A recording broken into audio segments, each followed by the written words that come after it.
Anyway, new game. I'm just going to quickly, there's just one thing I need to quickly do. 12 dreams for the Red Queen under crown of stone. 8 voracious beasts born from 8 restless nights. 4 nails piercing the flesh of the sinner. 1 prayer for the summoned, called by this song. 'Tis perhaps the countdown to oblivion for the once proud city of London. 'Tis perchance her inhabitants' last dance alone to face death and pestilence. And the WATTYESO comes in at the start of the stream with 100 bits. Thank you, WATTYESO, who is the channel moderator. Be kind or he will drop the ban hammer on people. Turning to priests for interpretation when there was no reason to be found. When religion failed, men turned to science. I saw them build such vain cities, crafting machines made for endless war.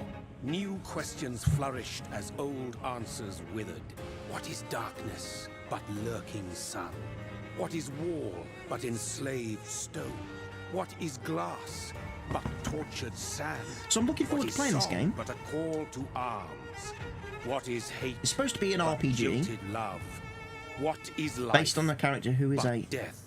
vampire of, you know, of some morals, because he was a doctor in his human life, so doesn't necessarily want to kill people, but his condition means he kind of has to. The sacred tree, mortality was believed to be God's punishment, a righteous snare to keep mankind from ascending to the stars. They were all so wrong. Death is not a wicked thing, nor some holy retribution. A true punishment would be to never know its sweet kiss. Awaken from the harshness and be born once more.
So let's wander around a bit then. See what we've got to do.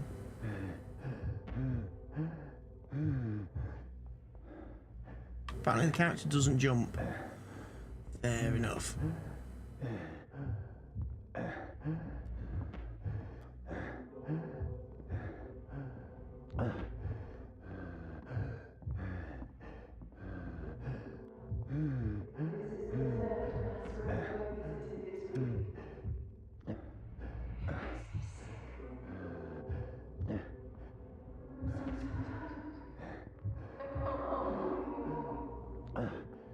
I'm hearing voices.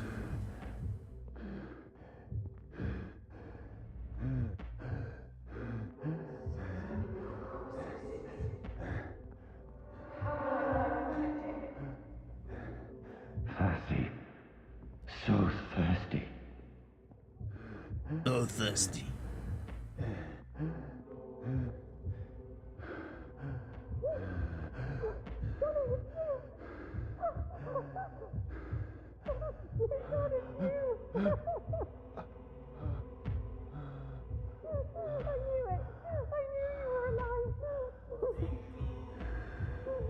Bite her.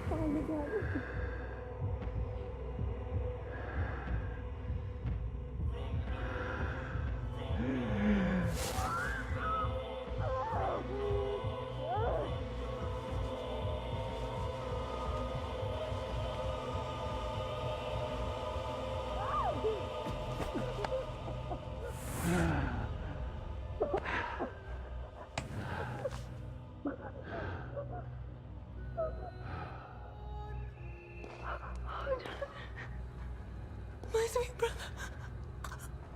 He killed his own sister? Mary! Oh, no. Mary!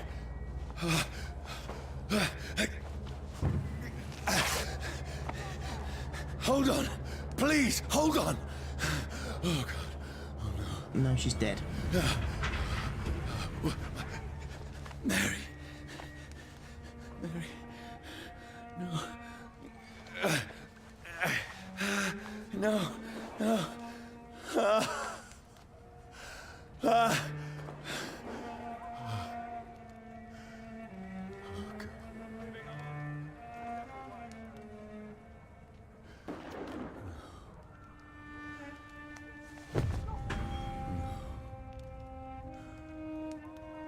What have I done? This horror. It's a nightmare.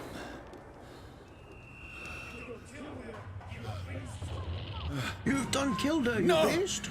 Please, a moment, let me explain.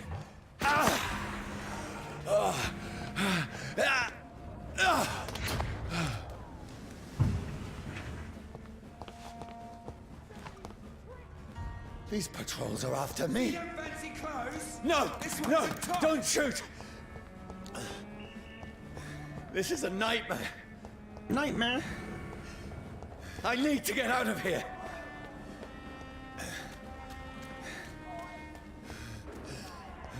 This can't be happening. Over there! There's one of those. There's one of them. No, please, stop. I mean you no harm. Where am I going? What's going on? Oh, Mary. What have I done? What's all this about? Has it fled? Shit, where'd it go?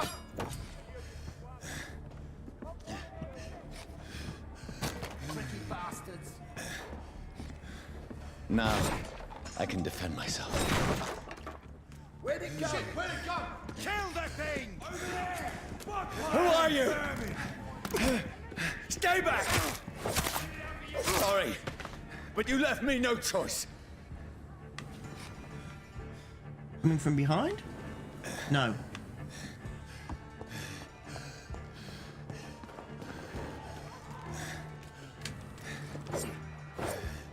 Oh. I've got to go up then.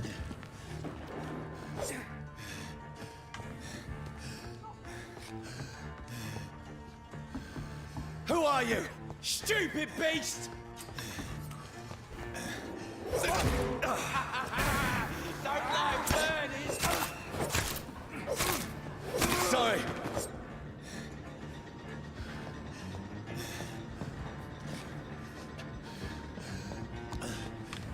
So where do I go? Through here? I'm guessing it's through here.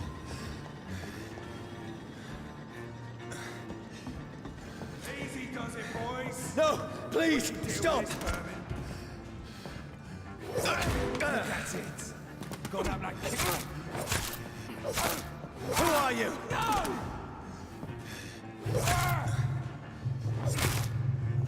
What do you want? I don't really want anything. I just want to get out of here without you guys killing me. Pretty sure?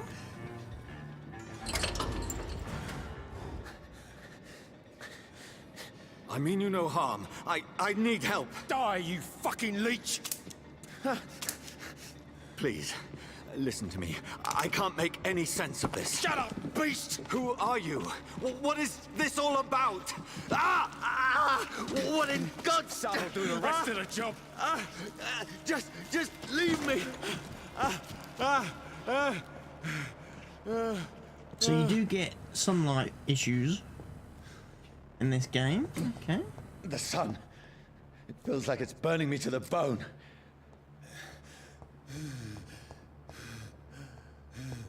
The aggravated damage does I need to find somewhere to hide. Let me go!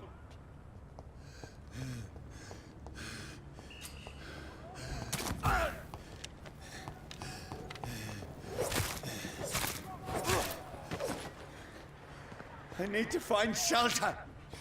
you need to find a shelter. Need to find somewhere where the sun will not burn me. I cannot enter. We're going here then.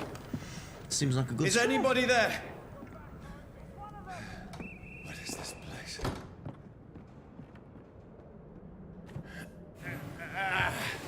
Do the classic, put the bookcase up against the door, keep the bad guys from getting in. The place seems abandoned. I should be safe enough here.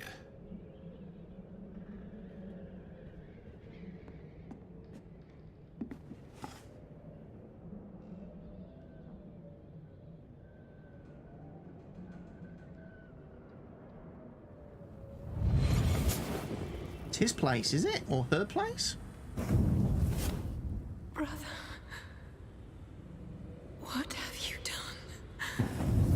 Mary! Mary! Mary, I'm sorry. Whoever did this to us, I will find them.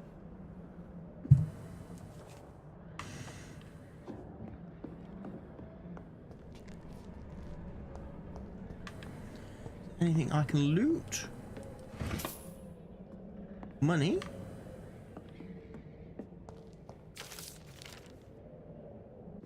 New collectible, Fire and Sun. Leeches do not fear the sun or fire, and they do not burst into flames or ashes when they are caught under rays of daylight, but it hurts them good, really good.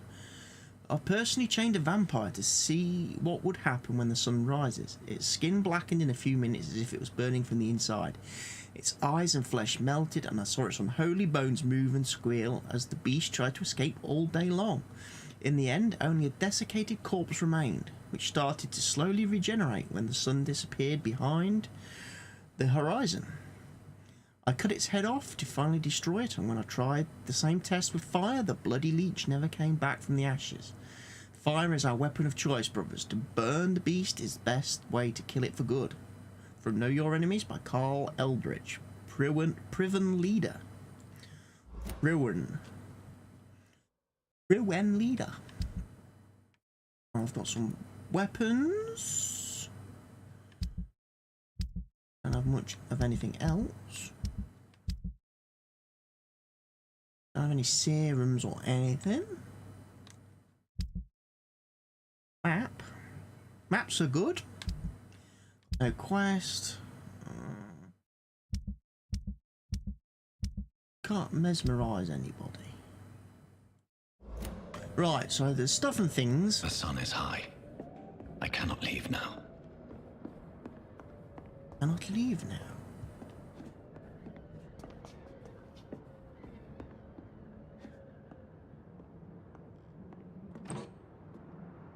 Bottle of plonk.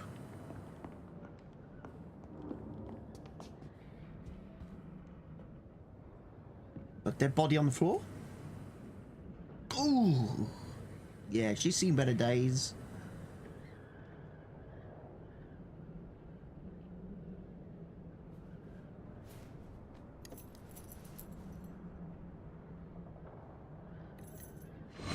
Wait. This one's dressed up fancy. Let's run through Let's his run through his pockets. pockets. In the dead's pockets? Are you serious? I've still a rent to pay. He's got no more responsibilities. What's That's this? a bit harsh. Go watch. Beautiful it is. We fancy it and share the takings. I suppose we are undertakers. Now, give him an Eve. Scumbags looted me when I was dead. That's impossible.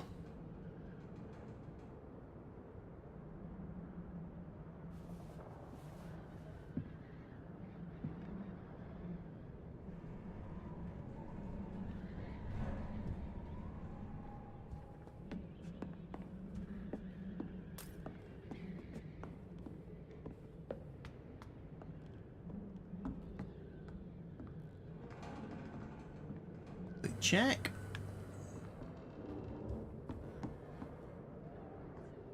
Flash the door down, apparently.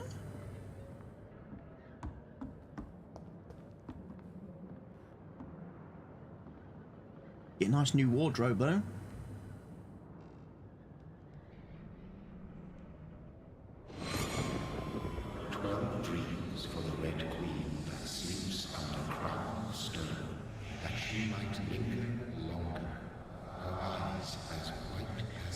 Who goes there? A prayer summoned by warring song. A child born from darkness must take scent of his power. Who's there? Are you referring to me?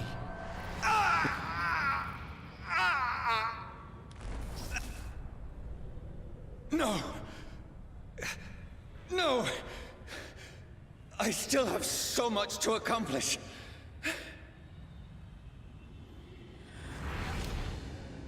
I still have so much left that needs doing. Great. More shillings.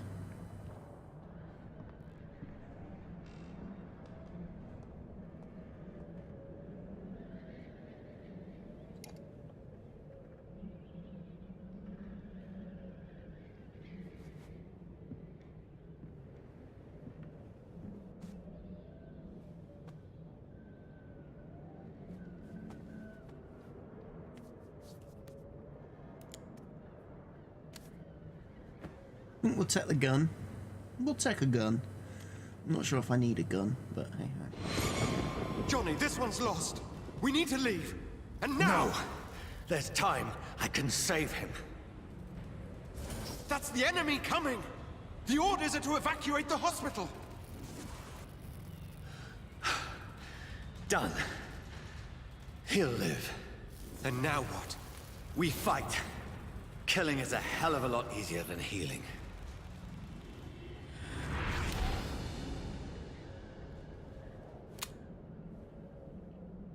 No, it never got easy. Ooh, never got easy. Right. So let's have a look then. What else are we going to learn? Or find? Paintings there. Bloody diary. 15th of October. Bad sleep. Becky coughed all night and the fever made her delirious. I heard a loud noise in the morning. It's a big machine some men brought by the banks to dig a big hole in the ground. It was some sort of mechanical shovel. Maybe I could go there and ask for some work. Becky needs medicine. 16th of October. I talked to the men with the mechanical shovel. They told me they are digging mass graves all around London. Safety measures, apparently. Is there a new epidemic? Is the flu coming back? They had no work for me. Becky slept a little last night. The foundry has been closed and there are no more jobs nearby. 19th of October. I went to London to find some groceries and drugs. No trains. It took me the whole day to cross the Thames and come back. Becky seemed better. I made a soup she ate. I found no drugs, only a few syringes and some sleeping pills on the black market. We have no money left. Maybe I could go to Pembroke Hospital tomorrow, but it's so far and I fear leaving my wife for so long. 19th of October. Becky threw up the meal a few hours after she ate. She's so frail now, it makes me cry. She says she hears voices outside at night. She says she wants to eat meat. Where would I find meat? Tomorrow I'll barricade the house to protect us from looters. 21st of October. The men with the mechanical shovel have stopped digging the mass grave. I heard shouts last night as if they were attacked. Now there are only a few boats throwing bodies day and night into the giant hole. The smell is terrible. We should have left this house a week ago, but Becky, she refuses to leave. She'd rather die, she said with a nasty smile. Why is she torturing me so? 22nd of October.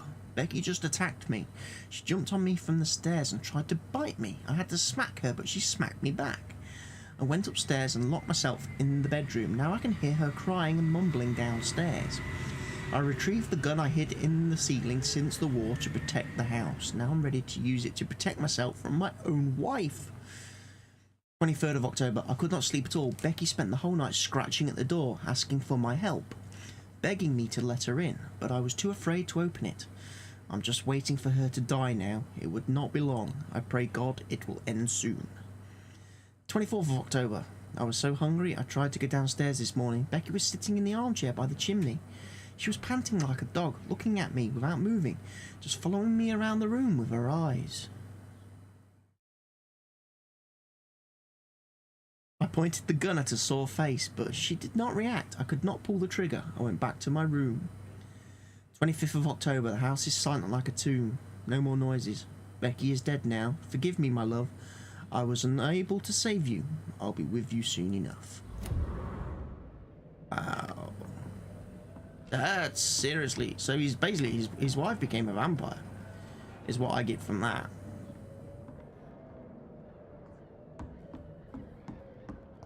I'm guessing we can sleep.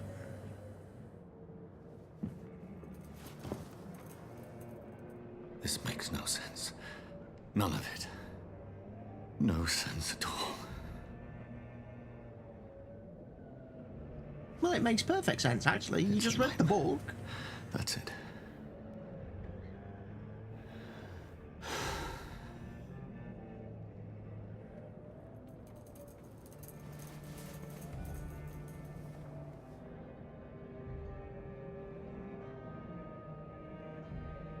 So be it. He can shoot himself?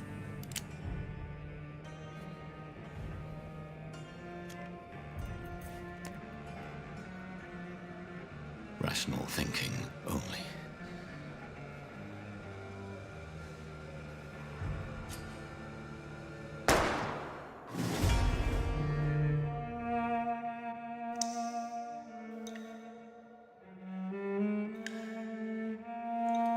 Was that the correct move? I do not know. But I shot myself.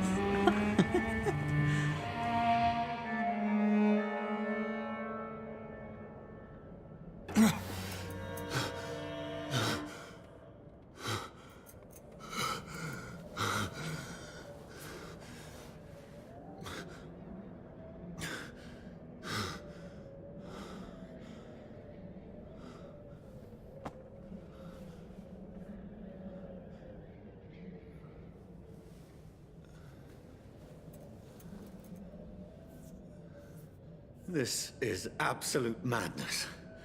I've lost touch with the real. Madness it is, as mad as the moon, who changes blinding sunlight into a glowing reflection.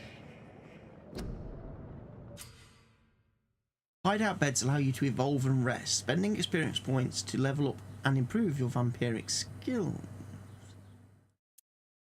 Begin by selecting the available skill Autophagy. Autophagy. You drain your own blood to heal normal aggravated damage instantly. Okay.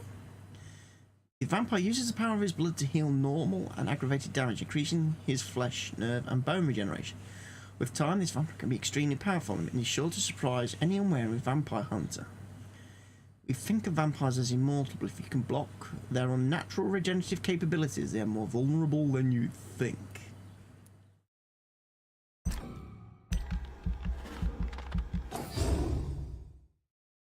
Locked it.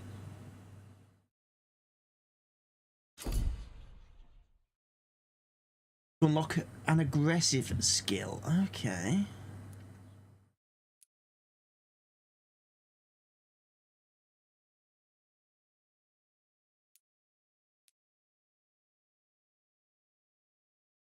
Let's go with claws.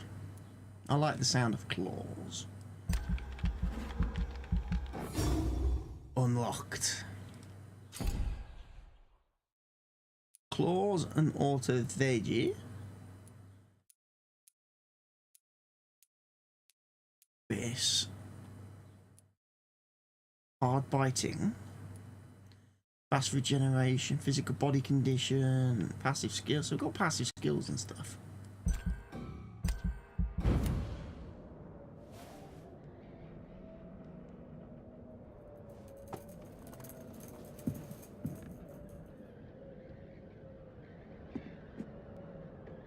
That voice in my head. If I'm not mad, then it must belong to the one who made me what I am. I must find him to understand what I have become. Okay, I must find the man that killed me.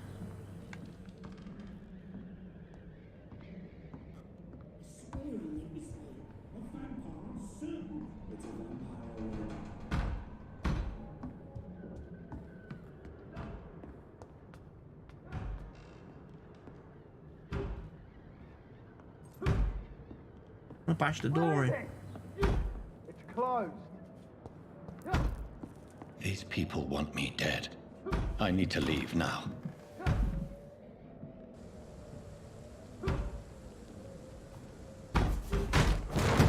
Here's the leech. Here! Come back, you! Okay, that was pretty cool. My head's spinning.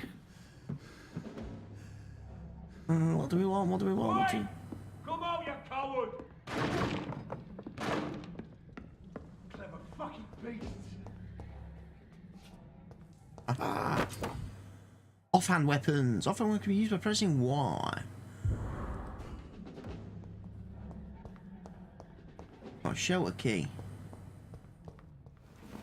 I'm still in Southwark. I must reach the West End. Go back home. Let's come back. Die, vermin!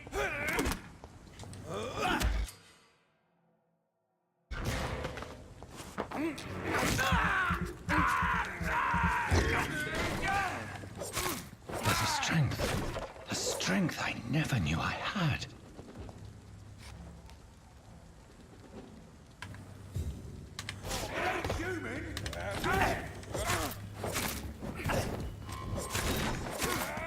This shouldn't be possible.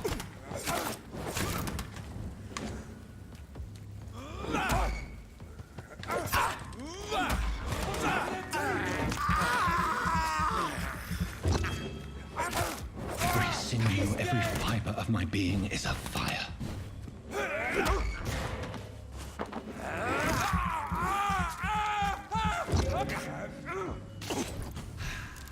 I feel like a child learning the limits of my body. I killed them all.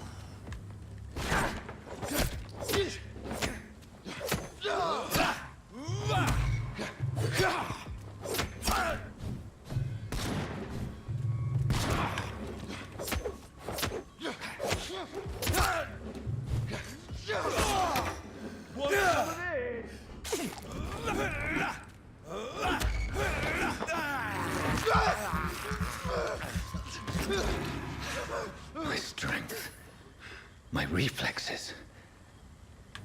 I'm not human anymore. You're damn sure right, you nut. You're evil. Creature of the night thing.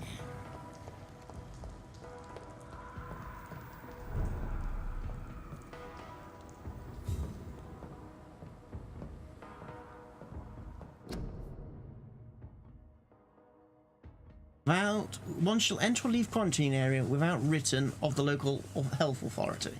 An authorised employee of the shall alter, destroy, or remove this card. Okay.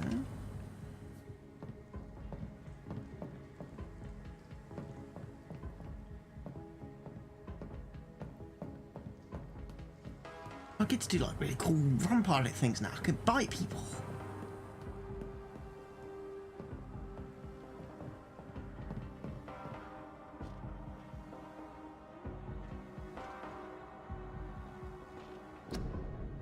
Your king and country need you. Join the British ranks and help the brave lads at the front.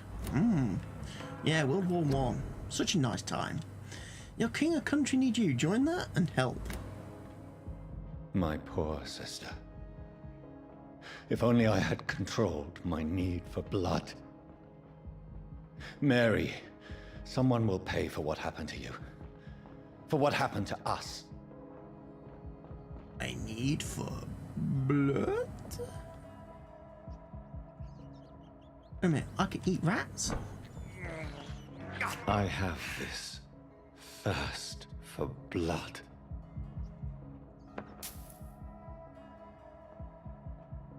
It's locked, all right.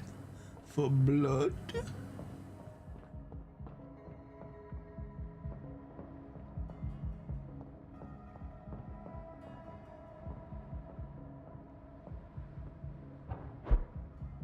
Ooh. The dizziness from the jump. I can now control it. Yes, you can. Because you are somewhat of a special individual.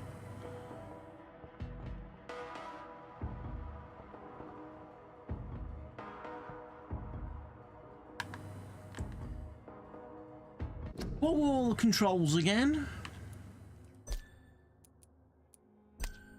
We've got vampiric skills, we've got an open menu, we've got use items, switch off-hand weapons, we've got camera, we've got interactions, we've got dodge, we've got main hand attack, and we've got off-hand attack. What we don't appear to have, of course, is a crouch or sneak key, which seems a bit, I don't know. Seems a bit key to being a vampire, really, that you would have a sneak or a stealth skill. But apparently, we don't.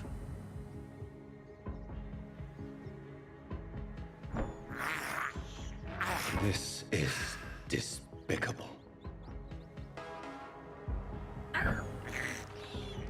I can't believe I'm doing this. I can. Because eating rats is cool.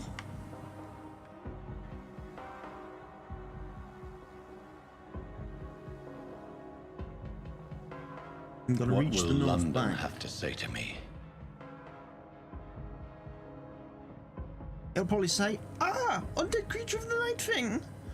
Go away! Go away!" I cannot enter. We keep There's going so down. many questions unanswered. Yes, well, we will probably get answers eventually. Stop talking to yourself, because that is definitely a sign of madness, mate. That is most definitely a sign of madness. That's what we need to do. We need to be checking out things and making sure our character has not gone completely cuckoo. What? Shillings?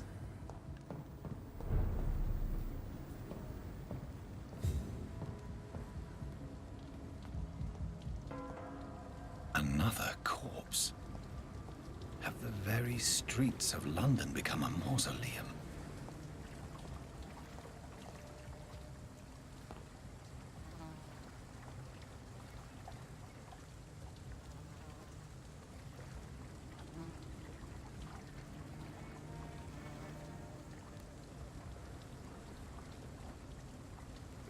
The man has been drained of all blood, but I can still smell the scent of it. I follow the scent's trail. Perhaps it will lead me to my assailant.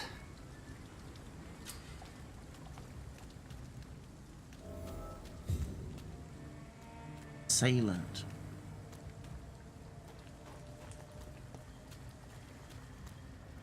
You know what we're going to do first and foremost? We're going to have a bit of a look around, and poke about, see what there is, because that looks like something I could loot.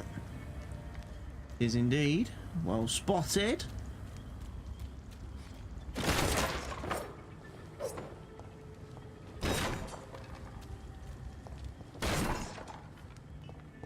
This is a slaughterhouse. It's locked. It's locked, all right. Locked, you say?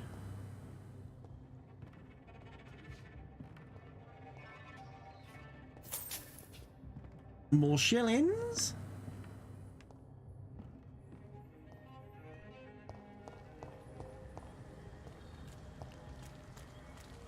Oh, your vampire senses. Fresh blood. The smell is so strong.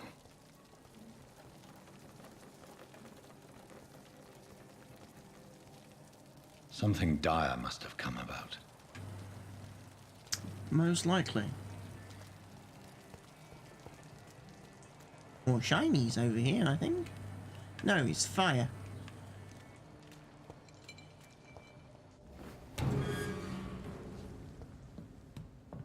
It's locked.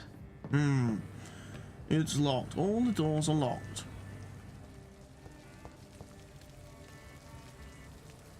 There is no one in sight.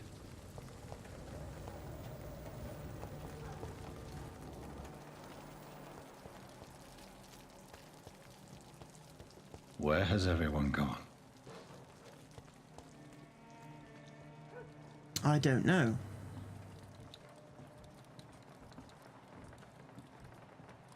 According to the blood patterns, that's where the victim was attacked. So that must be the killer's trail.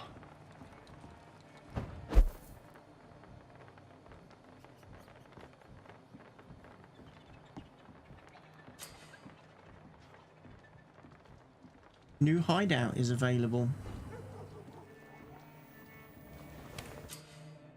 You just found a new hideout. Here you can spend your XP while resting or craft items at the workbench.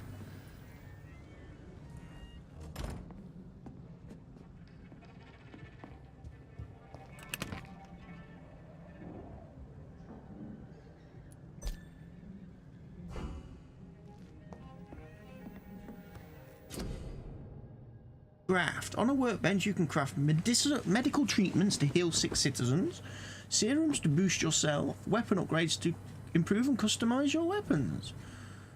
Okie dokie. Can't make anything.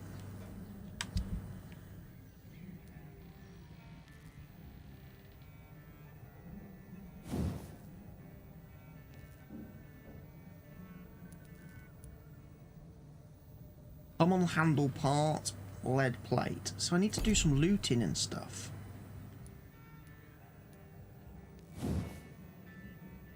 That needs tiny common handle part and lead sticks.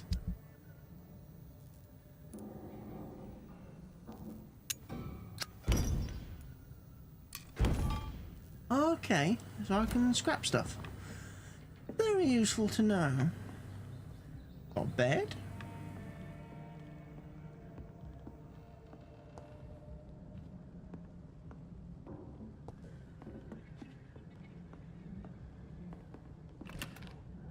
Common handle part, common trigger part.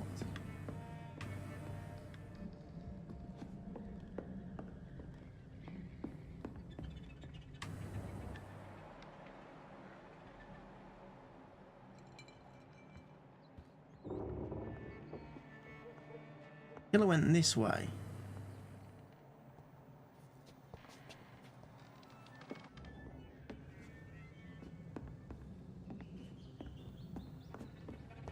I mean, I've got to go down.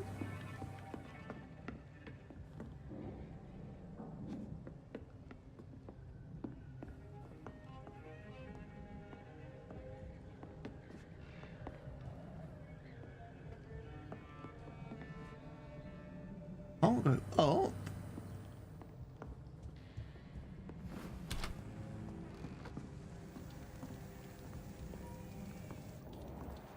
Aha.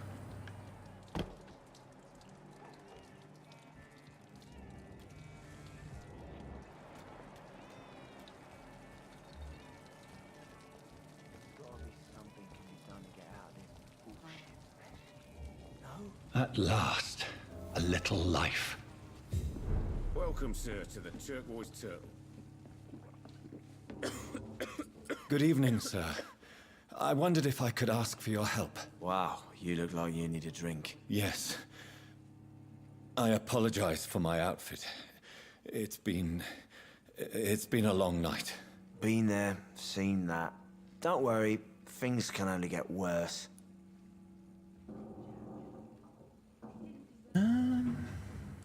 What's going on around here? It's like everybody is hiding. You must be new here. Have you not heard about the murders? Everybody fears the return of the sewer dog. Sewer dog? Who is this sewer dog? It's the local bogeyman. Convenient answer for every crime that happened for decades. You murdered someone, blame the sewer dog, eh? Is it just a fairy tale? You make it sound like it's a fairy tale. People will always believe in monsters. It's easier than accepting their own darkness. We can all be monsters. Did anyone enter Has the bar? anybody entered the bar recently? Can't say. Sorry. I spent the night making love to that gorgeous bottle, see? This is important, sir. Are you sure no one has come in here in the last few hours? I don't know and I don't care. This is a free country. People still have the right to come and go, don't they? Goodbye. I'll leave you to your bottle then. What about you, Mr. Barman? My God, sir, you look like Jonah's whale just spat you out of hell. Can I get you a drink? No, thank you. I'm not thirsty. Well, grab a chair and get some rest. This is going to be another long night. Long night. Why is it going to be a long night? You must be new around here. Don't you know about the murders? Tell me more about these murders. Every morning for the last few weeks, bodies have been found. And those poor sods didn't die of flu.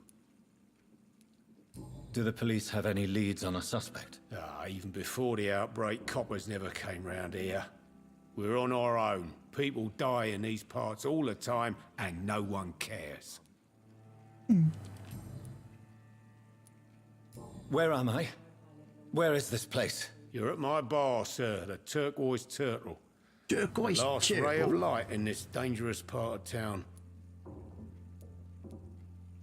So you're open all night? Yep. Figured people might need a place to rest in these dark times. Aren't you scared? Scared of what? All the bad shit happens out on the foggy streets. And I never go outside. Sensible chap. I'm looking for someone who might have passed through here recently. Wondered if you might help. It's been quiet tonight. The only other person I've seen went straight up to his room. Thought it was kind of rude, actually. You mean he's still here? Well, yeah. He paid for the entire week. How long has he been here? He rented the room a few days ago and didn't say when he'd leave. Who is this man? Who is this man? What does he look like? Well, like a gentleman, I guess. Well-dressed, quite polite. A professor or something fancy like that. Always writing, reading notes. I need to meet I that need man. to meet this man. I have questions. Just climb the stairs and knock on the first door. I heard him open his window, so I guess he's still awake. And, Yes? no funny business. You hear me? This is a respectable establishment. Whatever does he mean by that? To see them wet boot boys get what's coming to them.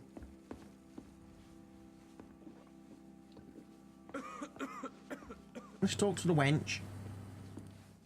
There's gotta Hello, be sir. something can be done Are you all right? Is there any way I can help you? I don't know.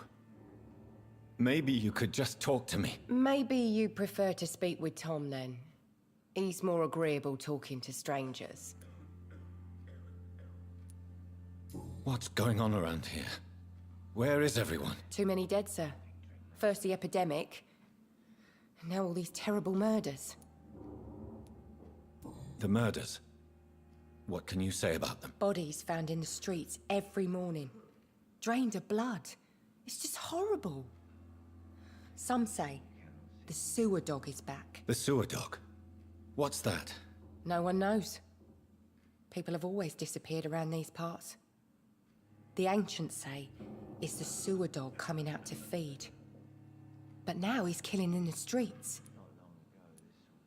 What have you heard about the epidemic? There's a Spanish flu. Yeah. Killed so many last summer. Thought we'd seen the last of it. Dozens dying every week. Are the authorities doing anything? Nothing.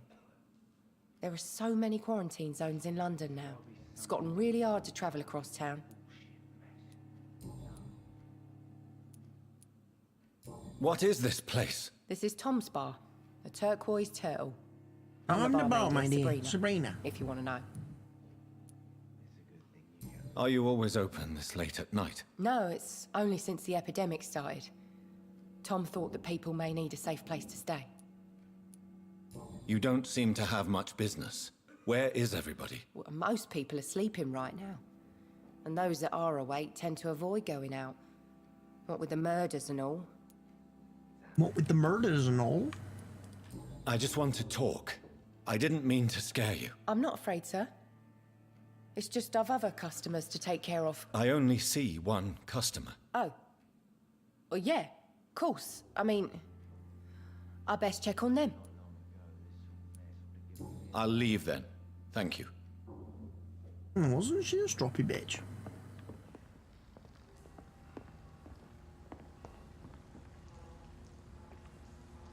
Right, I'm gonna go upstairs then.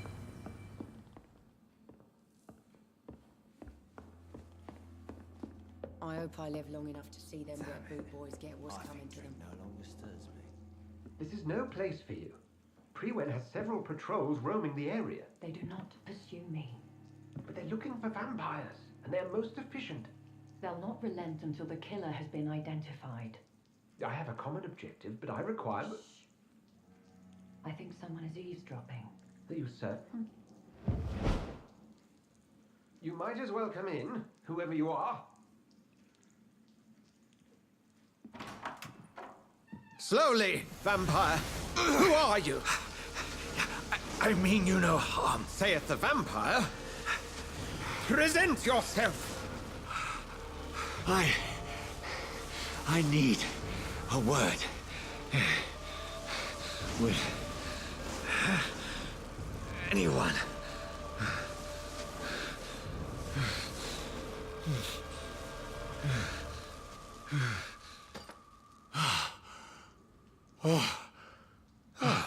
Well, that's something I can do for you.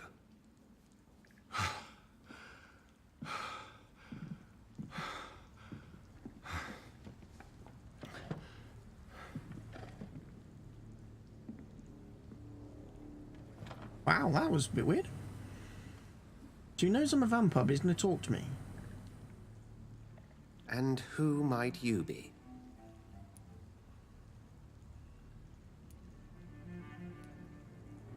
I'm not sure that I know anymore.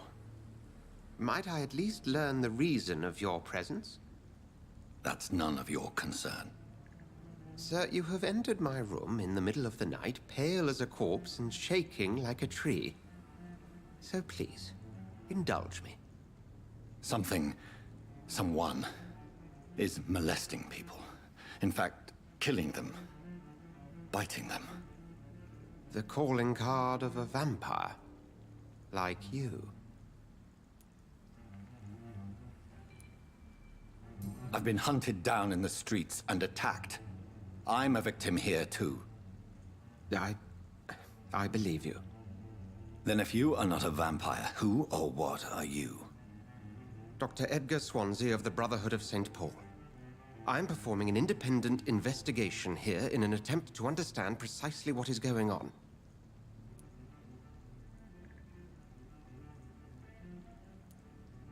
And what exactly is this Brotherhood? Sir, if the name is not familiar to you, then we shall discuss it another time. Huh? What have you uncovered concerning the murders? It started a few nights ago. Rumors of violent murders. The docs have always been, shall we say, somewhat unsavory. But this is different. How different? A vampire is at work here. Famished. Reckless. It must be brought to ground, and quickly.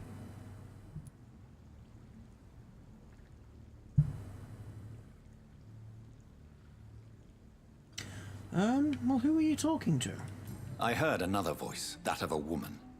Who were you talking to? Ridiculous. I've no idea what you're talking about. Something tells me not to trust you. Then the feeling is mutual. Help me then. Then help me find the culprit. I may. If you'll first tell me why you opened this door. I followed a trail. The scent of blood from a recent victim. It led me here. You thought I was your aggressor. That explains a great deal. We're both chasing the same shadow.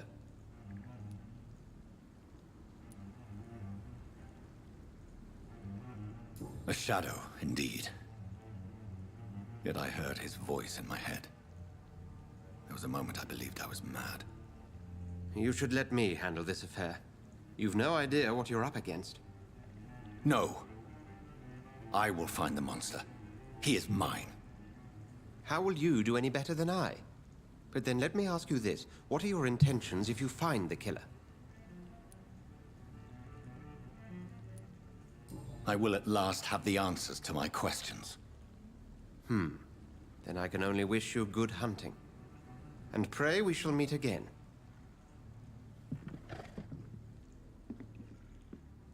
Okay.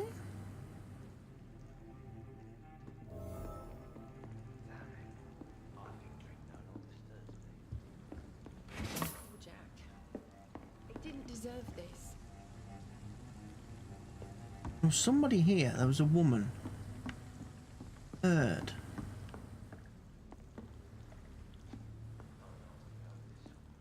Giving me a laugh.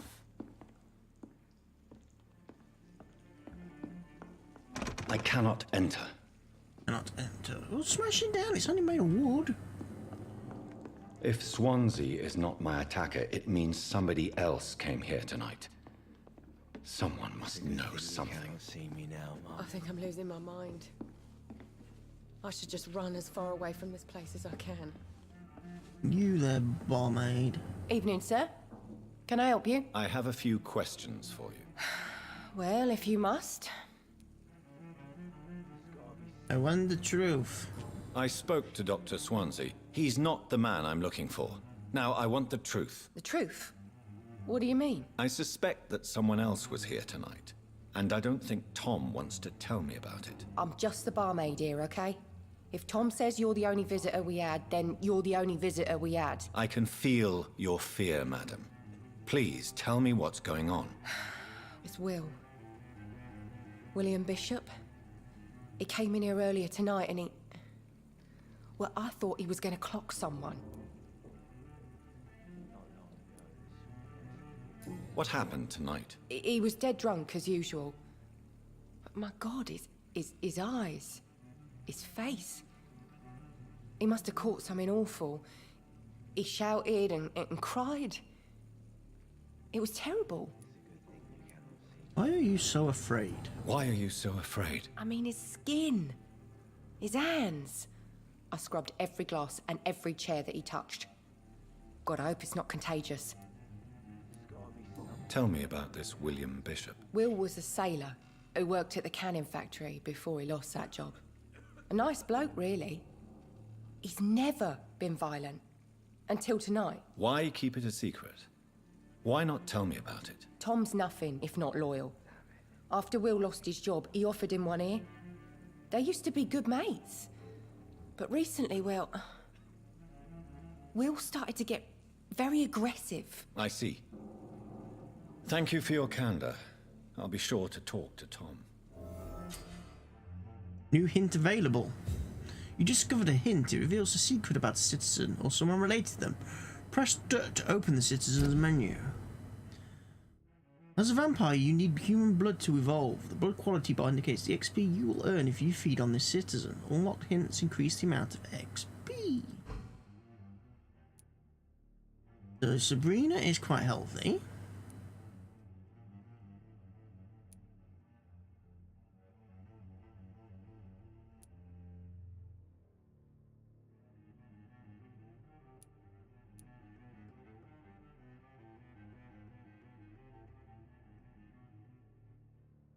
Quality, okay. You lose all hints apparently. If you feed on them, you lose the hints.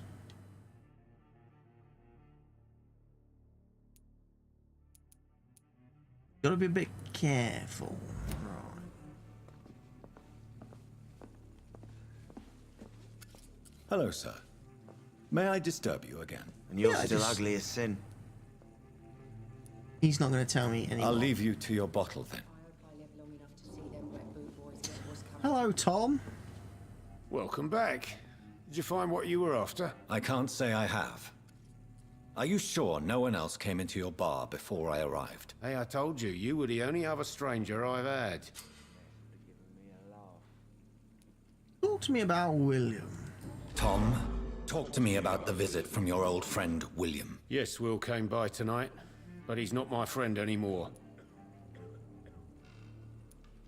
Eh? Who is he? Who is he? William? Just an old sailor who loves his gin too much. He worked for years at the canning factory before it closed. Dangerous? Is he dangerous? Yeah. Like many drunks, he's all bark and no bite. He can barely stand up most of the time. How was he tonight? How was he tonight? Was he different? Sicker than usual, perhaps. He whined and mumbled about how mean people were to him and how he'd like to talk to me outside, and then he left when I refused. So why lie to me? Why lie to me if he is not your friend? I didn't lie. I said you were my only unannounced customer, and that's the truth. I need to find him. I need to find him. It's a matter of urgency. Do you know where he is? You could try his boat. It's up by the North Pier. He sleeps there when he's too drunk to get home. Please describe him to me. What'd you expect? He's a tall, sick bastard with a bad rash and torn old clothes. William used to be strong. Now he's a mess. Thank you, Tom. If you see him, tell him I don't want him back here unless he cleans up his act, okay? There's gotta be something Okay. trying to get out of this bullshit mess. No?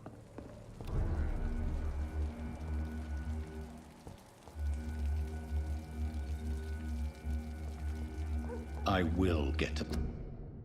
Britain's working together. Skilled workers in engineering and kindred trades enrolled today as war munitions volunteers. Support the men at the front with a plentiful supply of munitions. You will not suffer in wages. Get into the factory line and feed the firing line. Bottom of this intrigue. What's been done to me? To this city?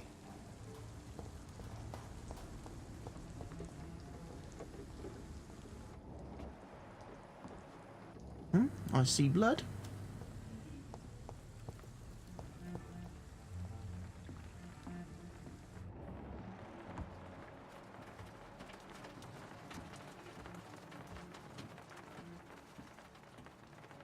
The body is still warm.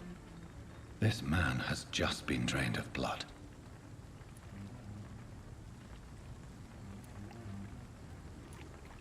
Blood and empty gin bottles. This bishop fellow is something of a heavy drinker. What's this? Some sort of Some note. sort of note. 30th of October from G. McCullum to Docks Patrol. Object: multiple deaths in the Docks region. We believe a nasty leech is involved. Locate the beast, purge it, and quickly. Warning: according to the recent reports, this vampire is very violent. Approach with extreme caution. I know we lack men in this part of town, but don't send rookies to investigate the case. If I'm correct, we've got a frenzied one killing each night. As always, search abandoned places first, like old houses, basements, sewers, or warehouses. Destroy the Leech Brothers. These men, they're a company of professional vampire hunters. This man was armed. He tried to defend himself. This corpse has been dried of its blood, just like the previous victim. There are blood splats on the other side of the canal. I must reach that barge.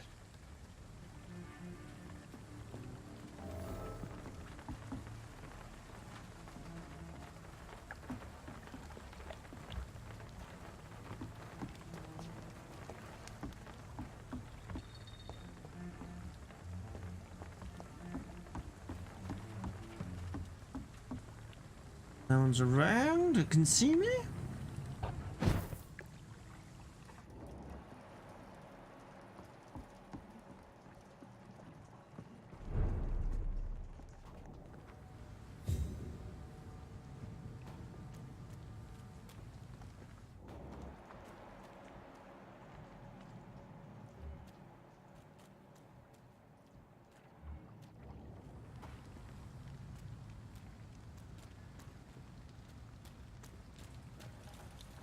It's locked.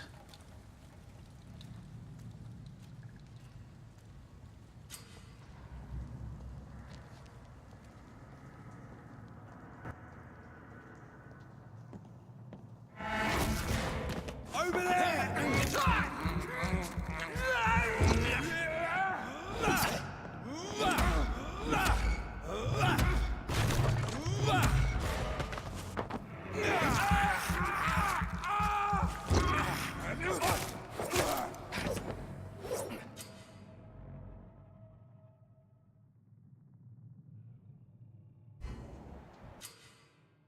Some enemies are more resistant to certain types of damage. There are 4 types of resistances: melee, ranged, blood, and shadow. Orange indicates a medium resistance. Red indicates a high resistance. Okay. His resistance to ranged and melee, but he's not resistant to blood and shadow. Nothing here. Let's head back to a warm fire. Shut that foolish mouth of yours. You ever known McCullum to be wrong about anything? Right. No time arguing, remember? I have a big part. Ammunition crate. Good. I may need a lot of bullets. I feel like I'm back on the front line again. It's fair enough, Tom. But why do they hide where it's so damn cold?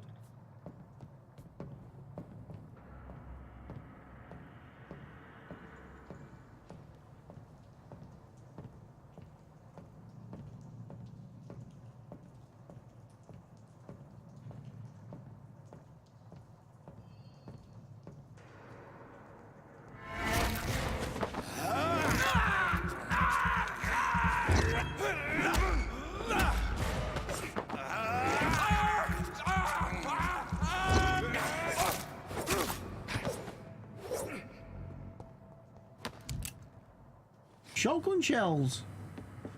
Very nice. Lead plate and aluminium standard.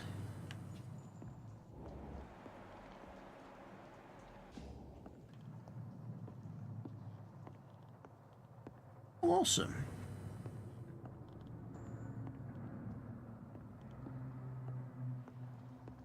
Shillings? Must be a shop somewhere where you can buy stuff.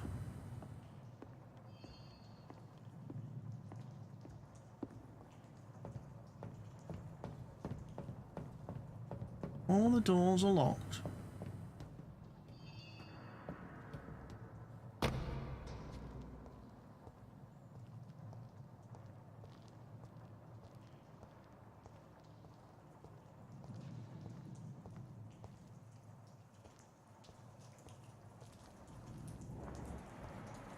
Best run along home, sir.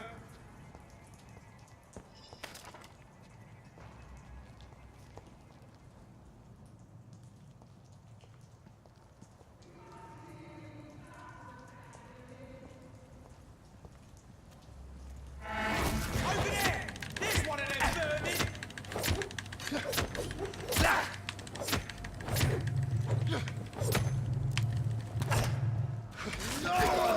He's dead! Fuck, it's fast!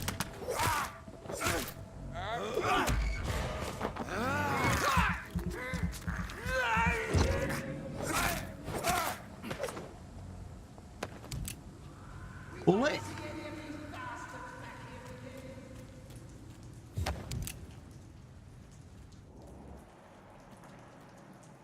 Where are we looking then? Because we found the blood here.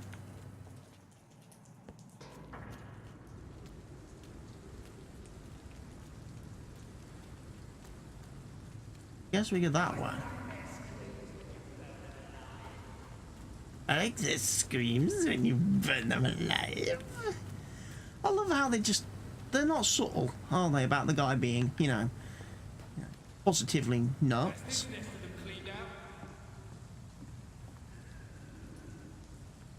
Okay, there's a flamethrower one. Are you deaf? He wants me to go away.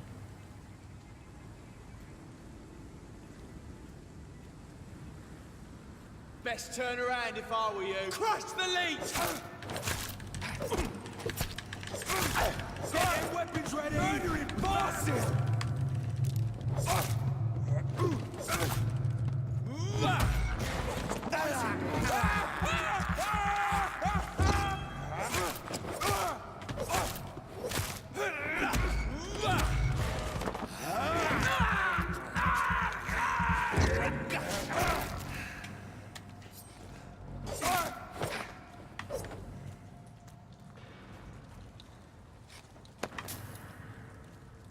Doing a good job of killing everybody. That is a fact.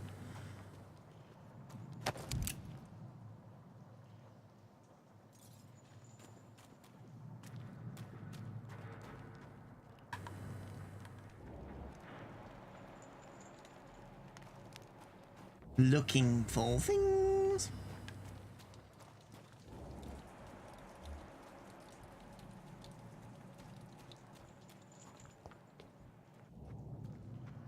I think they may have burnt him.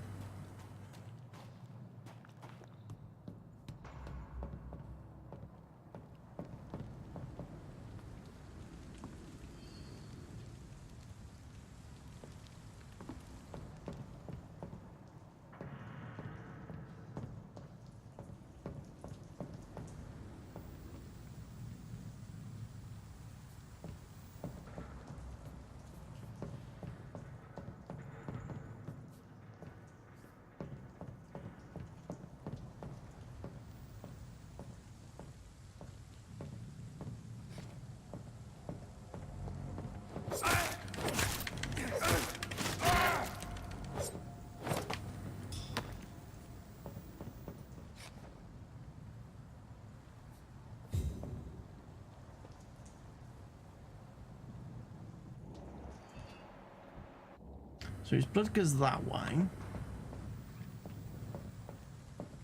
But there's another guy down below me.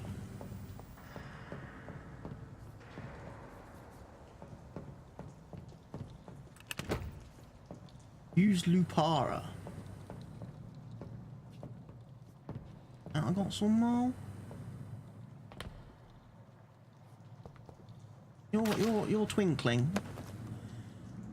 New practices, new tactics, new collectible. Which will be on what page? Main quest? So there's a menu. New practices and tactics. I know that some of our companions consider that the best advantage we have in our fight against leeches is that they can't go out during the day. Thus we can hunt them down when they hide powerless in their sleep. This is a rookie mistake. First, because vampires are clever and they have countless ruses and tricks to avoid being spotted in their den. Second, because they deploy many deadly traps to kill any intruders in what they consider their most precious sanctuary. It would cost us too much men and too much time to explore and eradicate vampires in their hideouts. The best tactic is to follow and destroy them when they really are vulnerable. When they hunt at night, and it is much easier to attack them then, for they can easily be spotted. That's why the Guard of Priwen must evolve and deploy new tactics to hunt leeches. Small and mobile patrols, tactics based on technological advantages, modern communications. We can learn many things from the war in France. New strategy, new equipment and new weaponry. Grenades, white phosphorus, ultraviolet light, bulletproof vests and flamethrower. It is time for the Guard to embrace the 20th century. Okay. Yeah. They're getting geared up, definitely. Yeah, no.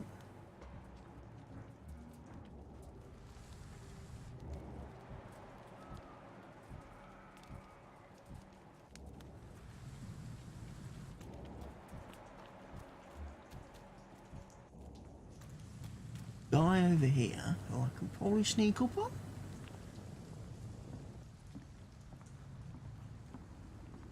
Over there!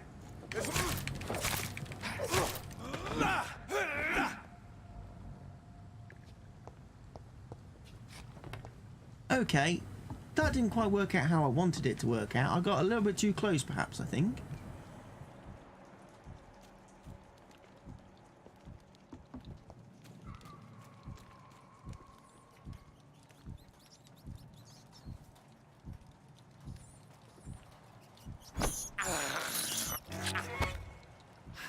Rats.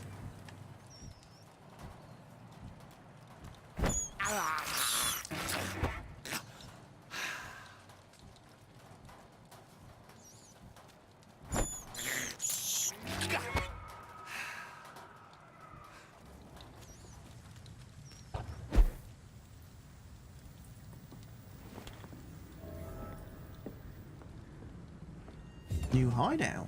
I don't know.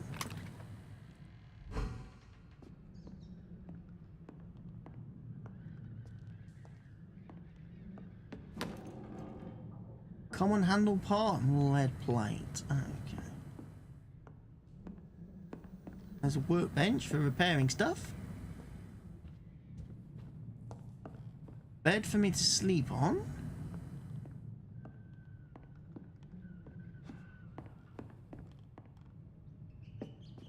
Let's have a look at repairing stuff.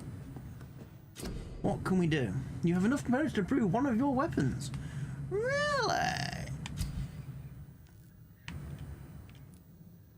What weapon?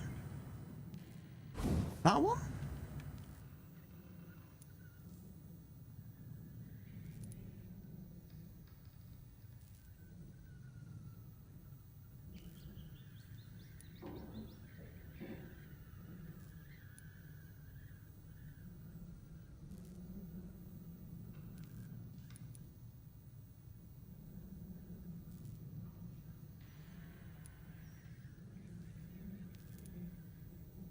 I can't upgrade that. I can probably... Can I upgrade this?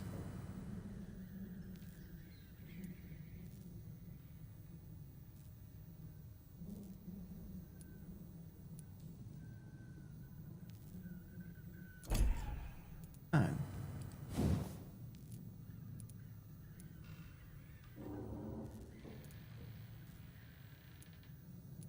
What can I upgrade then? Then I could upgrade a weapon.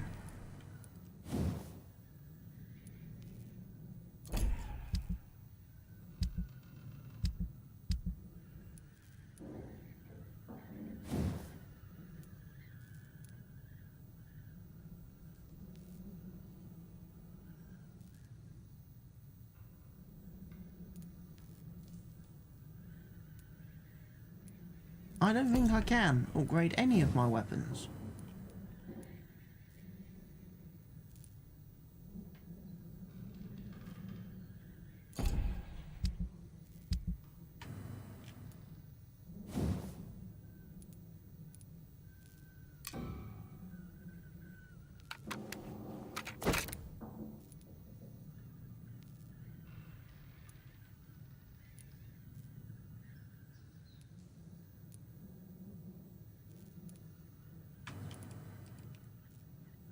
Okay. Need aluminium powder and aluminium shard. So I was able to do one of my weapons.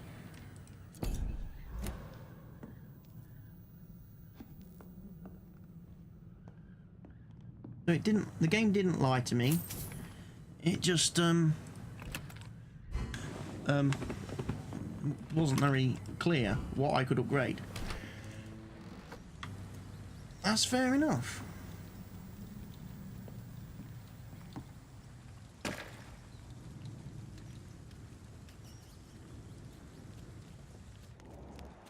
I think we're heading this way a bit, are we?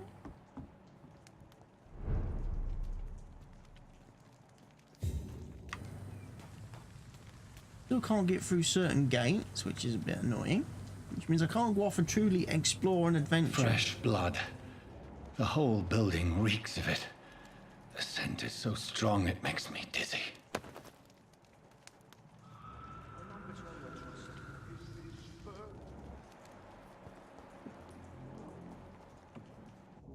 William, as one we shall overcome this. We've done it before. No. I had a drink outside tonight already and it did not quench my thirst. I must have more.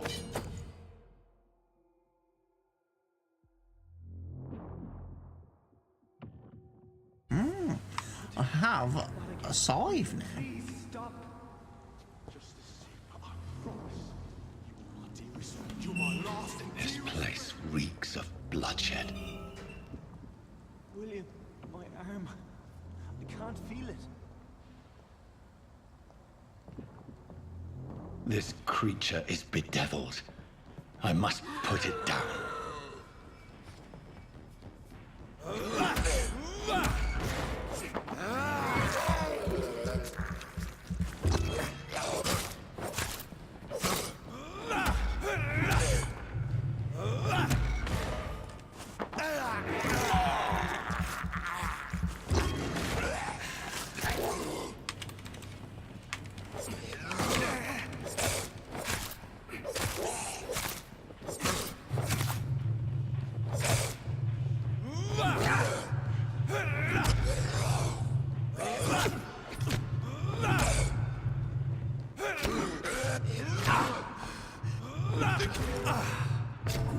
gonna die.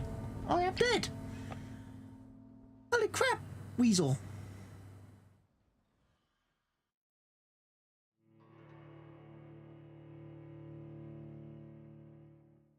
Holy crap, Weasel, he killed me.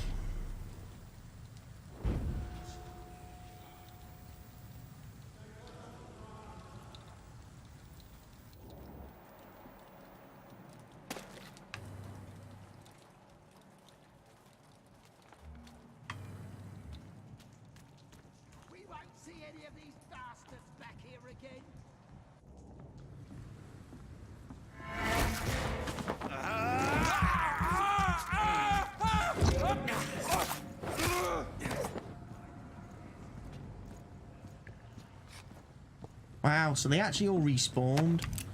That's quite bad.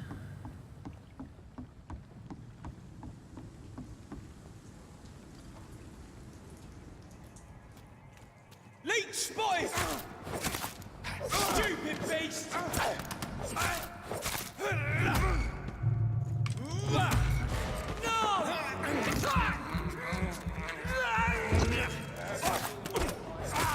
Bloody leech!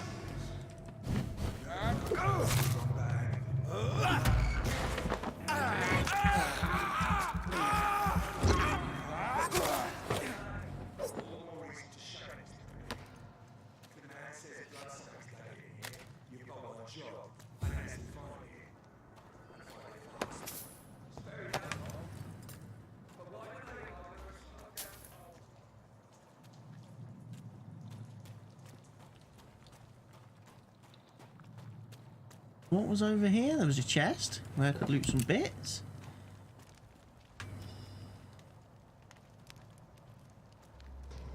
Ooh, looks like baddies. Rest to evolve, apparently.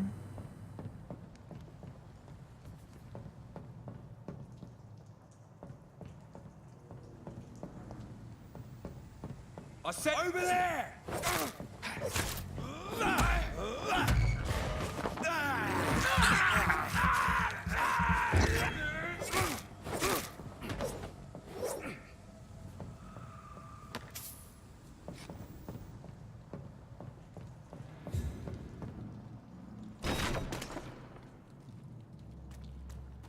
I know there's the two guys outside the front door then.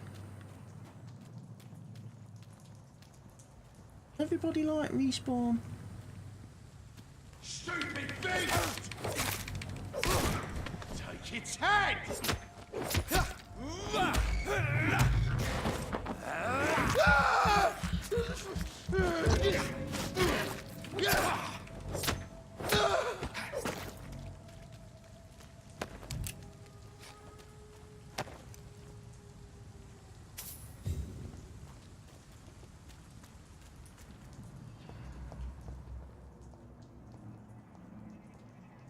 This is not a place for you, sir.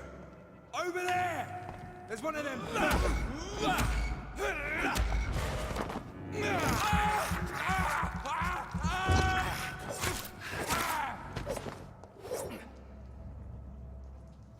There's one of them.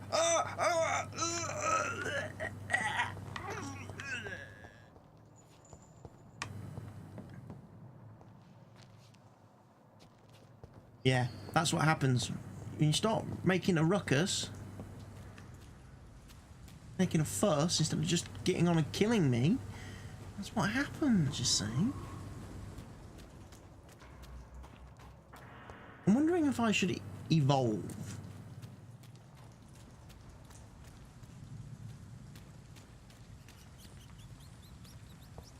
Hello, rat.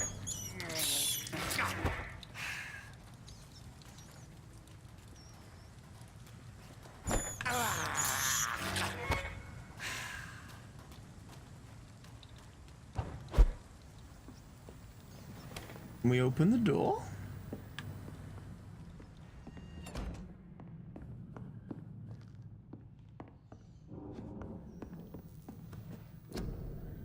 Was my weapon still upgraded?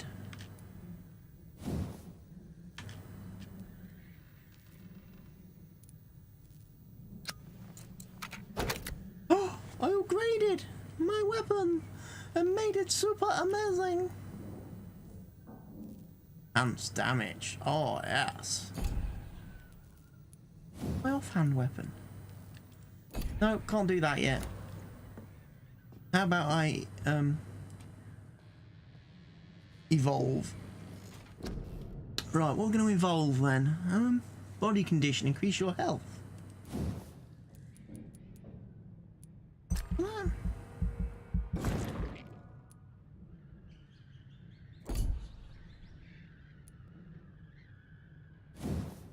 Stamina?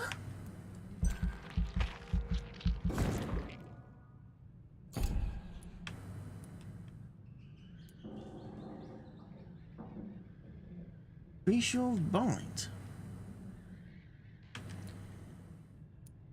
Good. Increase your blood capacity. Increase your blood absorption when using bite in combat. Okay, that'd be nice. Unfortunately, can't afford to do it. Defense.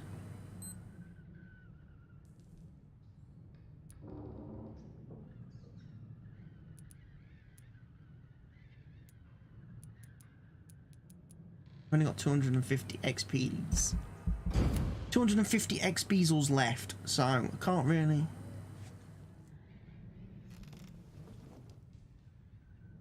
do much there.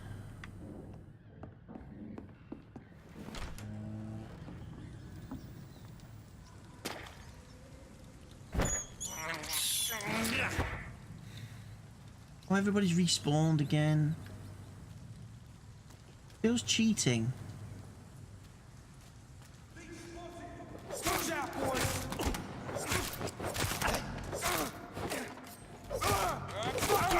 Over there! There's one of them vermin!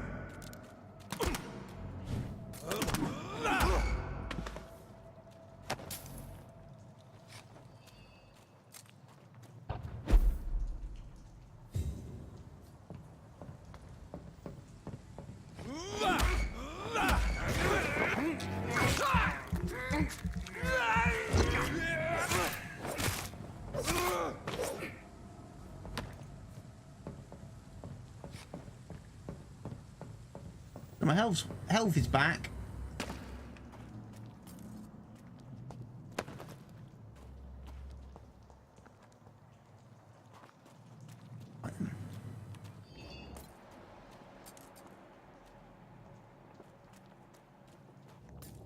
Let's go and find the guy we're meant to kill.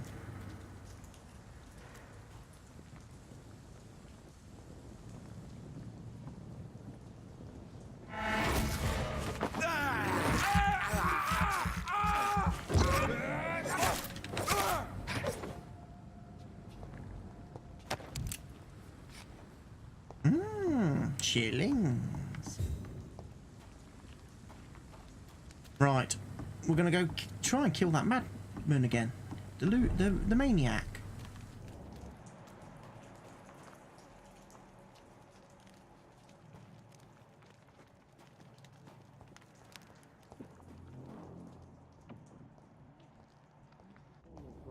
Is this first? You see, I need a drink. I'm so thirsty. As one, we shall overcome this. We've done it before. No. I had a drink This outside. creature is bedeviled. I must put it down.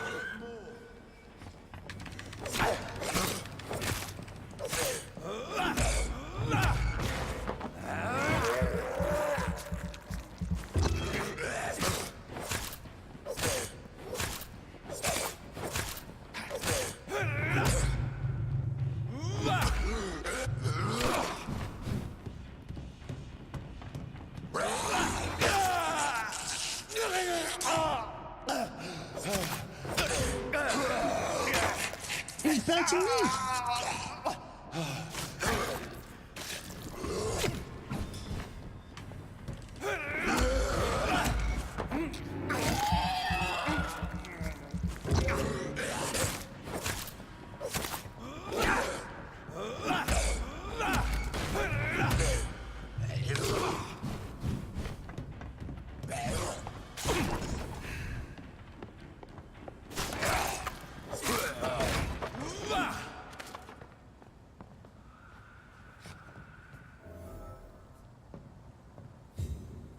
So I killed him.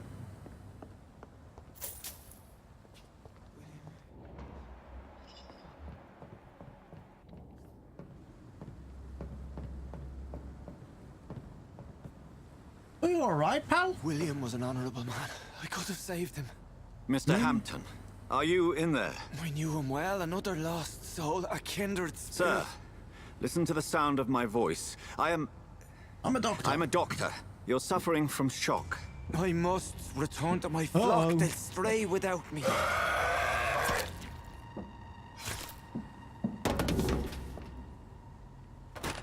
Remember, certain skulls are every bit as resistant as we are. Who are you? What do you mean by Skal? You truly are a newborn. I should have realized. Wait. You are the woman from the bar. Are you... like me? Can you help me? I believe, sir, I already have. Oh.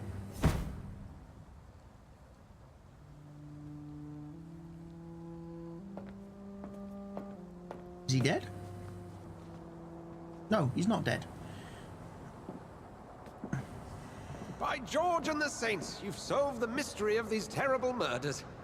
Hello, priest man, who now has a boat. Patience, good fellows, suddenly. I've come to offer help. Bit late. Just give me a moment to secure my boat, and we can leave this awful place. William was not the evil man they claimed. He was just taken by the thirst. He needed his drink. This man requires medical attention.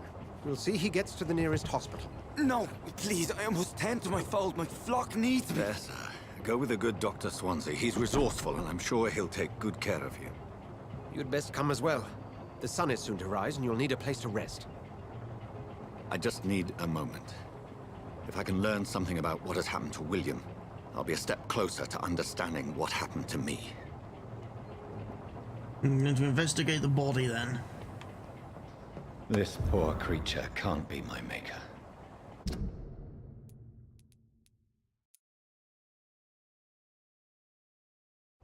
Could it be some subspecies of vampire?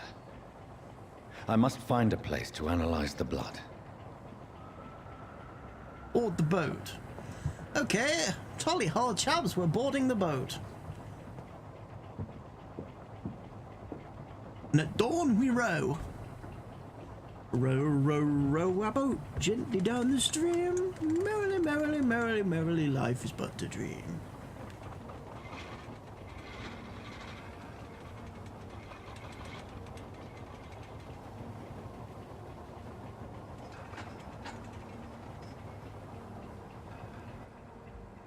Where are we headed? We're on our way to the Pembroke Hospital. It's just across the canal. They'll have a bed for poor Mr. Hampton. Poor Mr. William Hampton. was... What manner of creature was he? Predator, prey, villain, and victim. Who can say? The important thing is that he's been stopped. Duly noted. And the woman? Who is she? What woman? Oh, don't play me for a fool. You used me to locate that Skal. You must know who she is. And I thought you a gentleman. You shouldn't talk about a lady behind her back, but I will tell you she values her privacy. I bet she does. Were London as peaceful as she appears from the middle of the canal? If only that were the reality of the situation. To be honest, I've always tried to avoid this part of town. Pembroke Hospital is the last bastion between the rest of London and the epidemic. The flu has decimated the East End and the war still rages. Welcome to the front lines of a plague. This is where you work, Dr. Swansea? I am the administrator of Pembroke Hospital.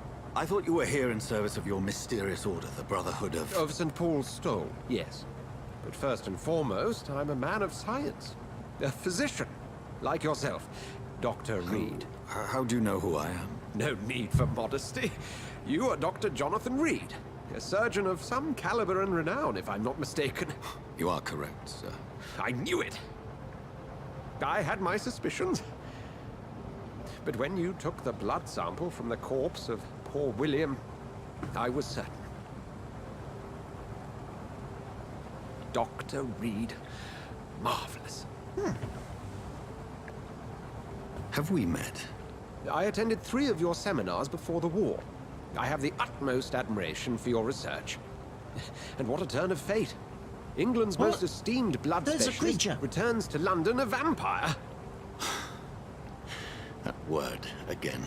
Zombie from a or so-called something. man of science. I understand. Traditionally, the role of science is to refute myth, but when myth walks among us, the Brotherhood of St. Paul has dedicated its purpose to their study. There's so much for you to learn. Of that, you are right. Well, then let me be blunt. Join my staff at Pembroke Hospital. As a physician. I suspect you'll not find a better post of employment to contemplate your predicament. This is sudden. I was returning home to see my sickly mother.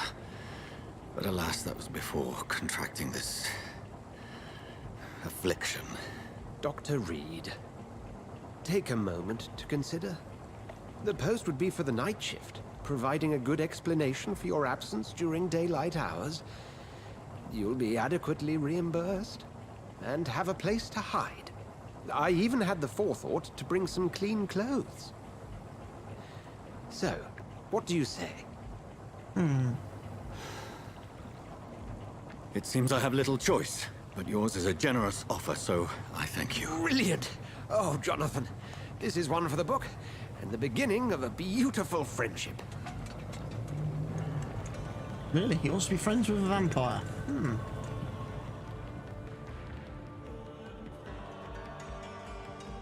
Interesting.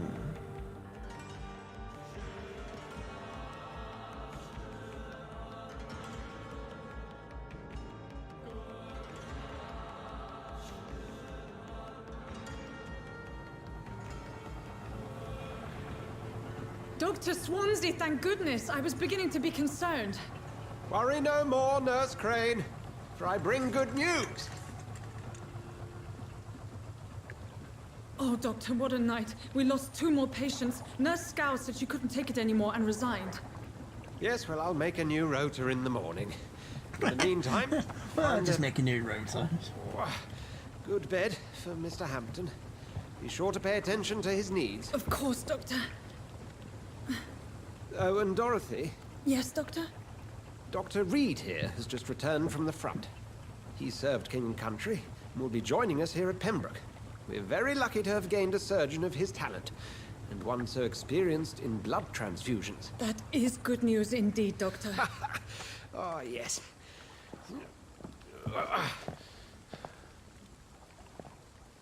Here at Pembroke, it's not what we have, but what we haven't. It's only thanks to Nurse Crane and the staff that our ship doesn't sink. If you have any questions, just ask her. Duly noted. Thank you. Your assistance is required, Dr. Swansea, immediately. Welcome aboard, Jonathan. We'll catch up after my rounds. Coming, Nurse Crane. I'm coming. Okay, he was desperate to snap my hand off.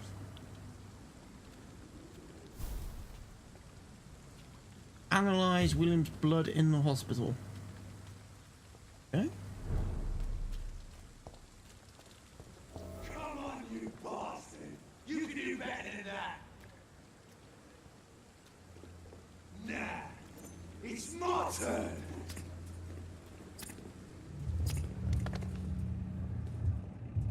Rotten or crusty, each heart contains the seed of life. Drink at this river, dry it all.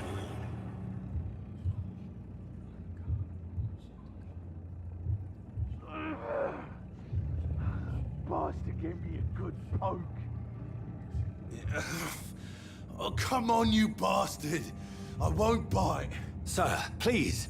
You've lost too much blood. Calm yourself. You think I didn't notice? Stop your staring and get me to an hospital, you arse! Insulting a good Samaritan. Not exactly the way to get rescued. All right, sorry. I am in pain here. Me guts are spilling out onto the street and you're yabbering on. Yes. That's a very nasty wound you've got there. Take my word, I am a doctor. Dr. Jonathan Reid.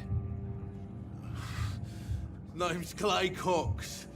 I'd appreciate you helping me to a better place, Doc. Follow me, Mr. Cox.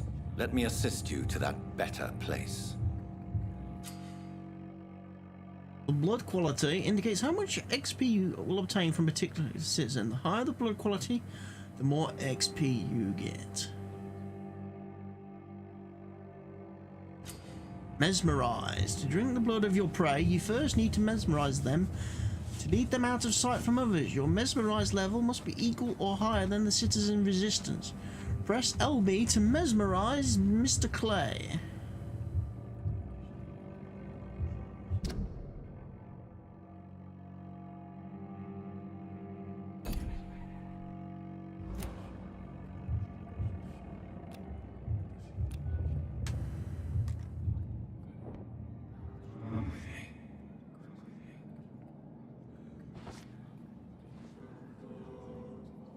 Bring this fading light into the shadows.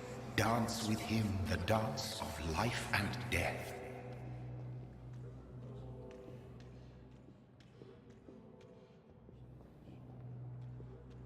No, we're not going to eat him.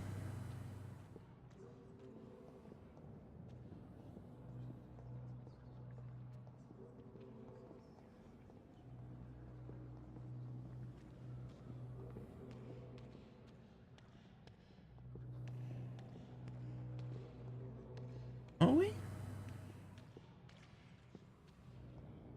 I guess I have to eat him. It's part of the tutorial. That's a bit of a shame.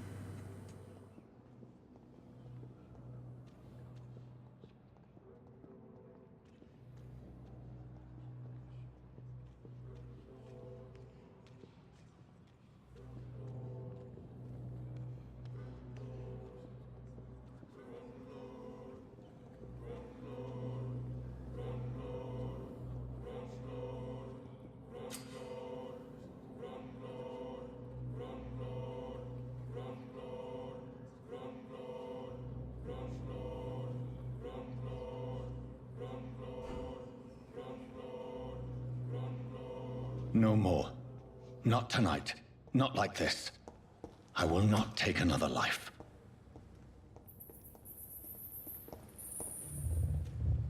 It is wise for the huntsman to sometimes let his prey go, but no famished hunter can run for long. Whoa, I feel giddy. What happened? Did I black out? Whoa, I feel giddy.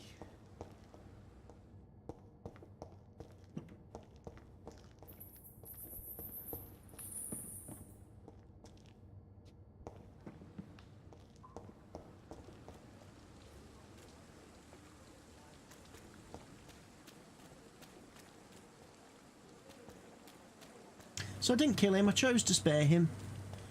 I'm not sure if that was a wise move or not. We'll soon find out, won't we?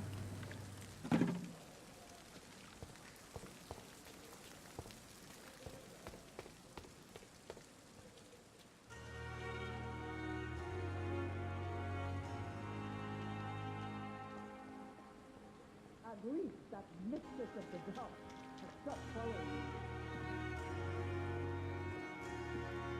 Good evening, nurse. I'm Dr. Jonathan Reid, the new surgeon here at the Pembroke. Dr. Swansea has already told us about you, sir. I'm Nurse Gwyneth Brannigan. Welcome to the Pembroke Hospital. Did he really? It's a good thing I wasn't hoping to keep a low profile. All members of staff have already read about your new blood transfusion technique. Dr. Swansea made sure of that. I see. Well, I'm a little surprised, but I suppose I'll just have to deal with this unexpected notoriety. Notoriety? Blood transfusions are Dr. Swansea's primary subject of research. He is convinced it is the future.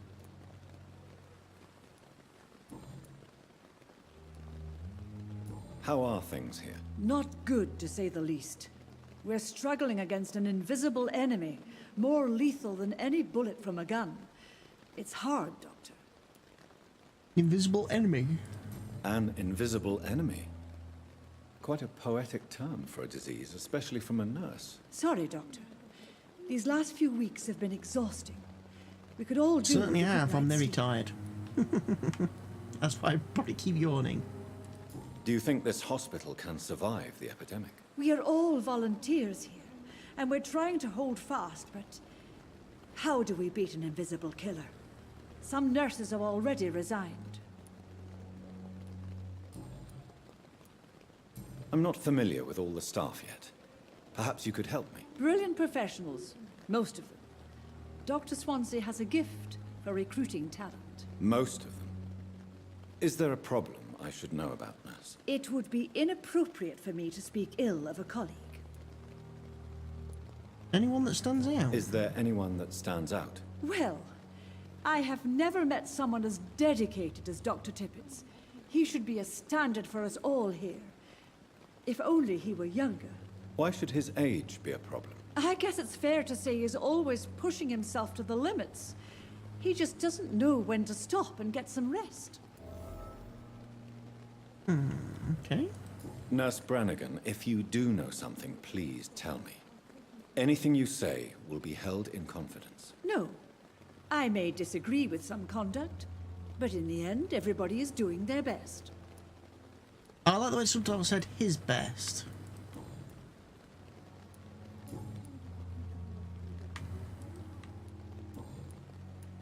Goodbye, nurse. Call me if you need assistance.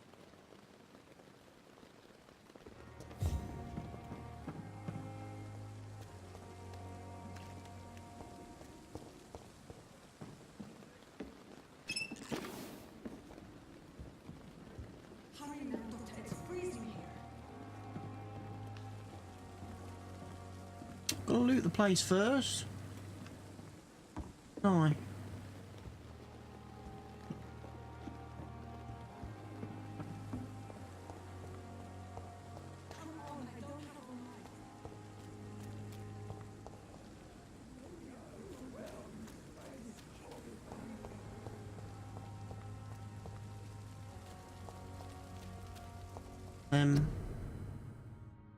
Influenza frequently complicated with pneumonia. To prevent any cases of Spanish flu, stay at home. Don't think I can get the Spanish flu anymore. I think I'm pretty immune to that sort of thing.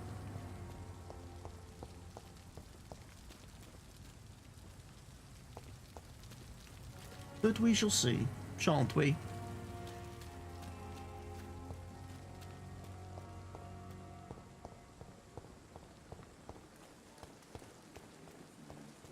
Hello, Nurse Doodarflip, with blood all over you. Doctor, where have you been? I've little time to play hide-and-seek with new staff members, no matter how illustrious they may be. I found a wounded man by the docks. He answers to the name of Clay Cox. He requires urgent medical attention. Already making the rounds? That's the Pembroke spirit. I'll ask our porter, Milton, to bring him back immediately. Thank you, nurse. What can I do for you? Dr. Swansea insisted we provide you a quiet office. You'll find it on the second floor with your name on the door. Thank you. Nurse Crane, isn't it? Yes, Dorothy Crane. Welcome to Pembroke Hospital, Dr. Reid. Your office has been prepared. Thank you, but I have a few questions. I would like to ask a few questions first. How is Mr. Hampton? And Mr. Hampton, the patient we brought in. How does he fare? I gave him a sedative to help him sleep. Poor thing was in quite a state of shock. And who is Dr. Swansea? What kind of man is Dr. Swansea? Well, you accepted the job from him. I thought you would have known about your employer. I've only just met him. It's right to assume Dr. Swansea knows far more about me than I do about him. You'll get to know him soon enough, and better than me. The administrator has better things to do than mix with us. Apologies, I've only just met him the once. This is sudden. I've only just returned to England. Dr. Swansea is a brilliant surgeon and the most compassionate physician. My room. If you could point me in the direction of my room again, nurse. Second floor of the hospital, left after the stairs. It's the last vacant office at the end of the corridor. Thank you. So your blood quality is worth a lot. You are going to be rather tasty later on. when I decide to eat you.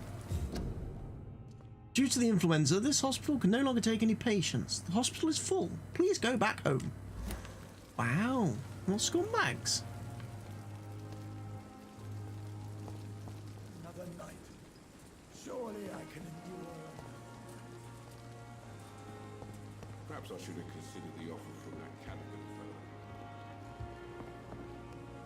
Anything for me to loot anywhere? Any valuables?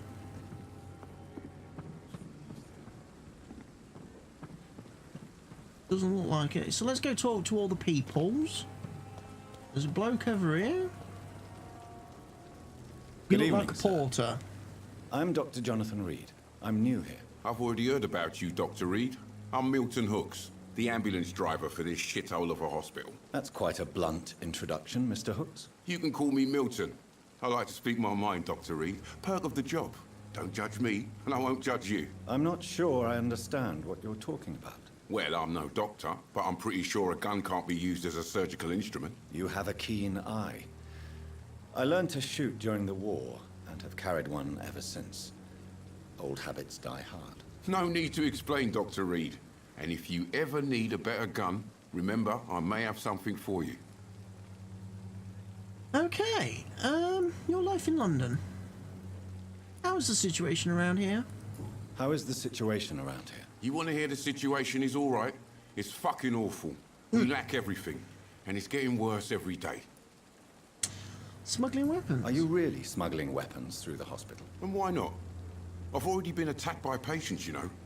And by gang members willing to steal my money. But you're not defending yourself.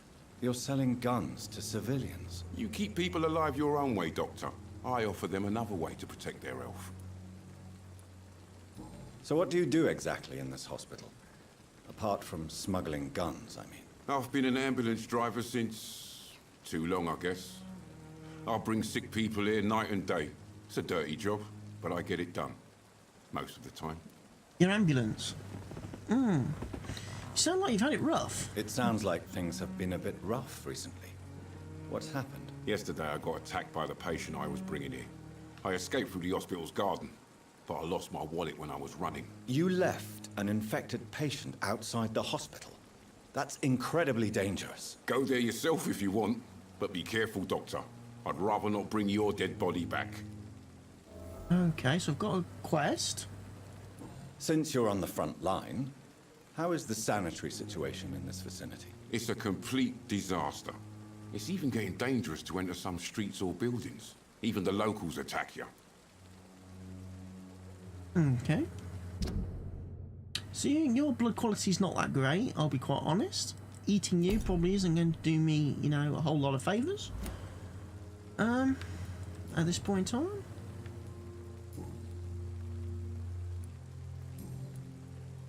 Ask him any. What about trading then? I'd like to see your goods. Wise choice, Dr. Reid. A reliable gun is what everybody needs these days. But what have you got then? You've got one of them. Milton shotgun.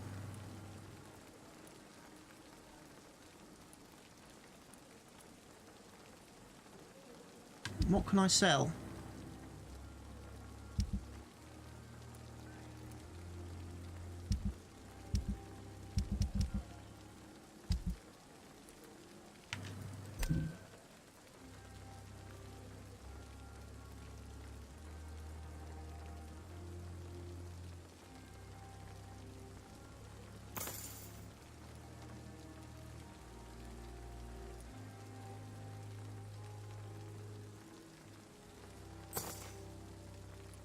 I can buy stuff from him. So yes, don't want to eat the good fellow who's going to be giving me lots of allow me to buy lots of resources as the game progresses.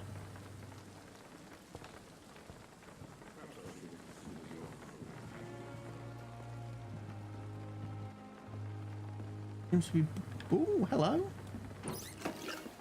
Glass vials. And I thought last time I said the devil was doing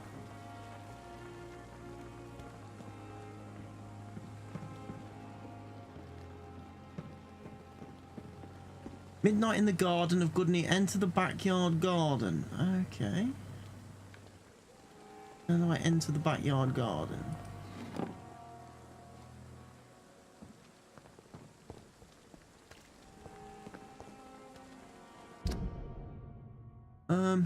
Is there a quest journal somewhere?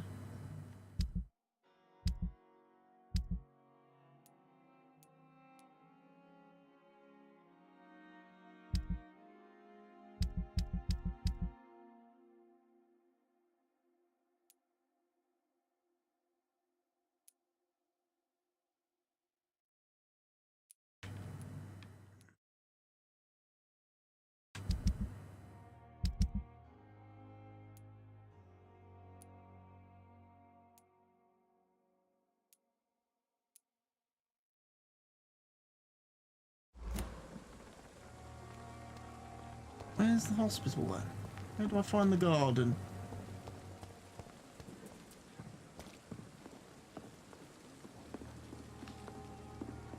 Have I got to go through the hospital to get to the garden? Maybe?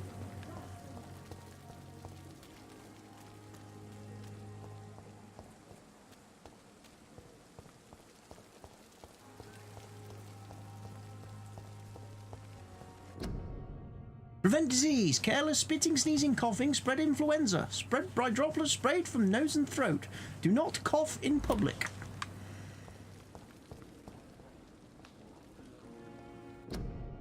Hospital is full. Bugger off. You will not get treated here.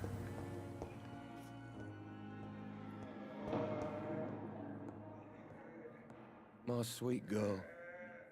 Good evening, sir. I'm Dr. Reid. May I help you? I don't know if a third opinion is needed. Your colleagues are already arguing about my condition. I see. Would you mind telling me more about your situation? I'm Harvey Fiddick. All I want is to get me bloody arm fixed properly. Okay. So what happened to you then, Miss Harvey? Tell me about yourself, Mr. Fiddick. I'm just a regular guy waiting to get his arm fixed, so I can return to work and to my family. I was more curious about what you were doing before being hospitalized. I'm a carpenter. My back's suddenly gone very itchy. And a good one, I think I'm too. sweating in the chair a little bit. But that means I need both arms It's getting to feed warm my family, again. Dr. Reid. Sun's out now here in the UK. It's starting to get a bit stifling in my room. Of course, I've got both PCs on, which never Are you helps. satisfied with your treatment here? Well, it's clear that I've chosen a bad time to be injured. Forgive my bluntness, but you seem overwhelmed by cases of the flu. I won't lie to you about it. I'm afraid we are. Are you sure you don't want to operate yourself, Dr. Reid? I have the feeling you're very capable, and your colleagues seem to think so too. In other circumstances, you would be right. But for now, I don't think I can take on the responsibility. My apologies. Doctors are arguing about your case. Tell me about the doctors who are arguing about your case. Strickland and Aykroyd. They both want the best for me, but there's a lot of pride there. Doctors are no different from carpenters, it seems. What do you mean? I often had professional arguments with rivals on a building site. Difference is I disagreed about wooden nails, not flesh and bones.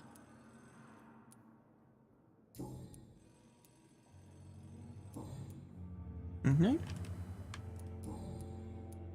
Goodbye for now, Mr. Fiddick. I'll see you later. You always knew the words to calm the children, Ella. As for me... I can take everything from the cupboards.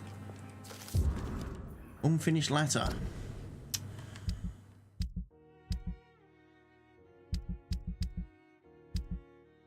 Where's that hiding then?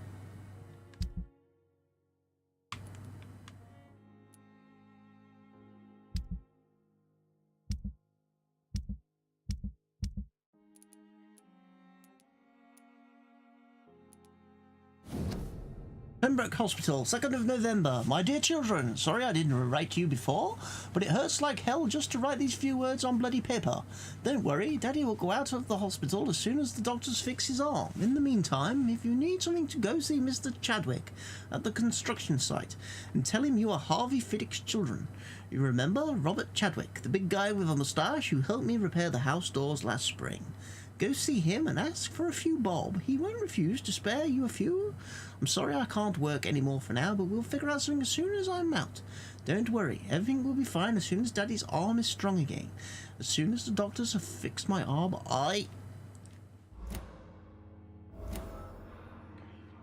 You've got a new hint available, Mr. Fedric. Good evening, Mr. Fiddick. Good evening, Dr. Reid. Any news about my operation? Not yet. Let me ask you a personal question. You seem worried about your family. You seem worried about the safety of your family. And it's obviously the reason why your wound troubles you so much. I cannot give up on my children now. Wow, he gets a bit aggressive, doesn't he? What about their mother, if I may ask? She died in 1915 during one of the first Zeppelin raids. We never found her body. Tell me more about the death of your wife, Harvey. 1915. I was in the army, building workshops for the Royal Flying Corps. Helen was happy I wasn't sent to the front. What happened? The Germans sent Zeppelins to bomb the construction site, but they missed their target. My wife was bringing my dinner when the bombs fell. So many died during the bombing. I'm sorry for your loss. So many died during the bombings. I served in France and witnessed the carnage there. I would like to say that she didn't suffer. Truth is, I have no idea. I just know that I'm all that me kids have. Poor little bleeders. Poor little bleeders. Poor little bleeders. How are your children poor little bleeders after losing their mother? They were smaller then. The only good thing about this is my Helen didn't bring them with her that night.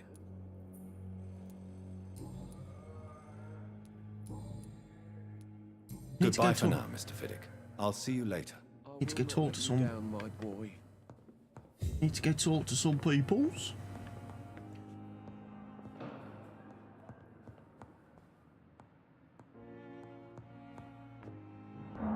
I'm all right. Don't waste your time with me. Hello, who are you? Good evening, madam. Can I help you? It's my son who needs you, sir. I'm Dr. Jonathan Reid. How can I help your son? I'm Beatrice Goswick, mother of Mortimer Goswick. Could you check on him, please, Dr. Reid? I've heard much of your talents as a physician. Huh? Tell me about yourself. What can you tell me about yourself, Mrs. Goswick? Not much to say. Just take care of my Mortimer and I'll cover all the expenses. That's all that matters. What are you doing in your life? May I ask if you have an occupation, Mrs. Goswick? I'm a teacher by profession. I teach young women who are more ambitious about their futures than their families. Are you really that rich? Most of the patients here are of a more humble origin, if I may say so. Yes, thanks to my husband. May he rest in peace. I can cover any needed medical expenses. Okay, so you're a snob. Complaints about your reception here? What do you think of your reception here? Any complaints? I have had the uttermost reservations about this hospital since we arrived. But we had no other choice, considering the state of emergency. Is there something in particular that's bothering you? Some of the staff were not especially welcoming. I suspect they're not accustomed to dealing with patients of such social standing. Okay, so tell me about your arrival. Tell me more about your arrival at the Pembroke Hospital. What gave you such a bad first impression? The ambulance driver was quite rude, for a start. And that nurse, Miss Hawkins, seems to have quite a dubious attitude. What do you mean? She managed to secure a bed for my son despite the epidemic. It was a relief, but it wasn't cheap. She charged you? She charged you for a bed? Yes, and I paid without question, considering the urgency of the situation. I share your concern, Mrs. Goswick. Be sure that I'll talk to the people involved. I don't expect compensation, Dr. Reid. But I'm aware such behavior would not be tolerated in other hospitals.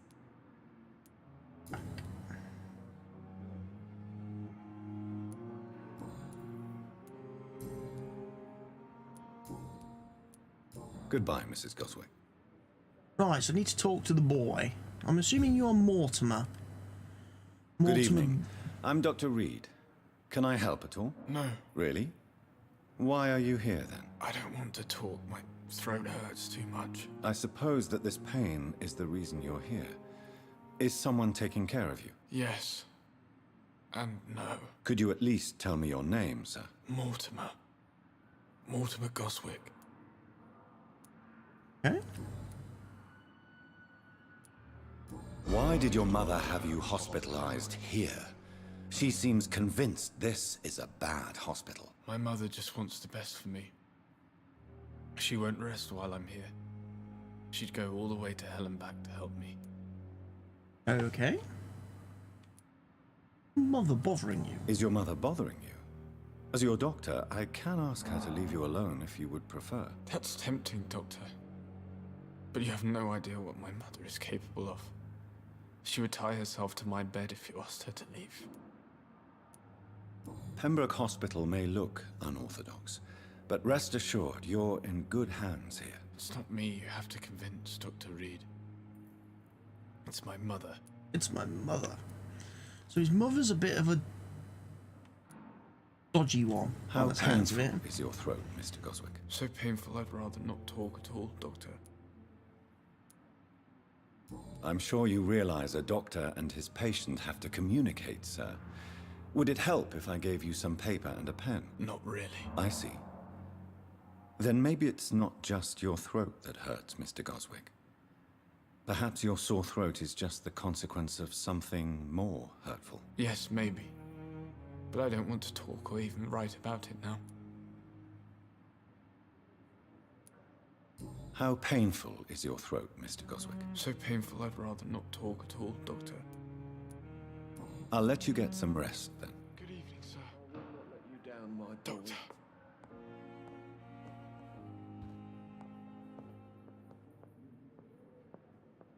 What can I do for you, Doctor?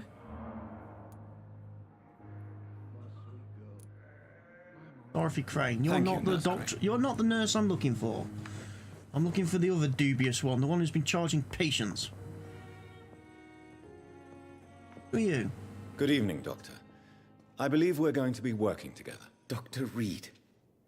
Dr. Swansea informed us of your arrival, but I could not dare to believe we'd have such good fortune. Such an honor, sir. Thank you. And you are? I am Thoreau Strickland, Dr. Thoreau Strickland. I'm a great admirer of your work, Dr. Reid. Okay. Medical checkup. He's excellent. Please, could you tell me something about yourself? I'm a great admirer of your work concerning blood transfusion, Dr. Reid. Everyone's obsessed with my work about blood transfusions. That's already starting to make me very suspicious. What made you choose to be a doctor? I'm not ashamed to admit you and your work have inspired me. I am honored to have the opportunity to work by your side.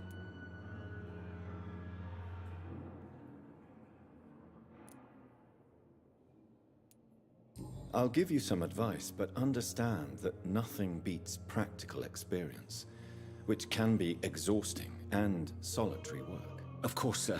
And don't worry, I will never allow myself to be a burden, neither to you nor this hospital.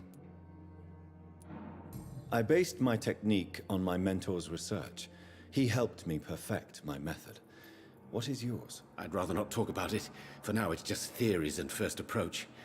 My process is purely experimental and unsuccessful. As long as you're cautious and methodical, you may remain empty-handed, but you won't fail. You're not the first one to warn me, but I am convinced knowledge is the main weapon against the ravages of this epidemic. Right, so he has revealed something.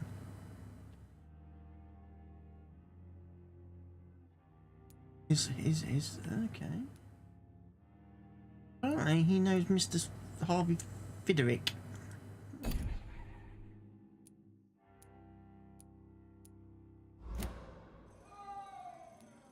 What made you choose to be a doctor? I'm not ashamed to admit you and your work have inspired me.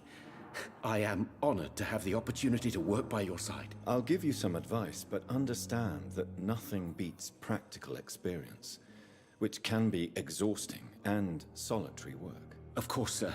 And don't worry, I will never allow myself to be a burden, neither to you nor this hospital.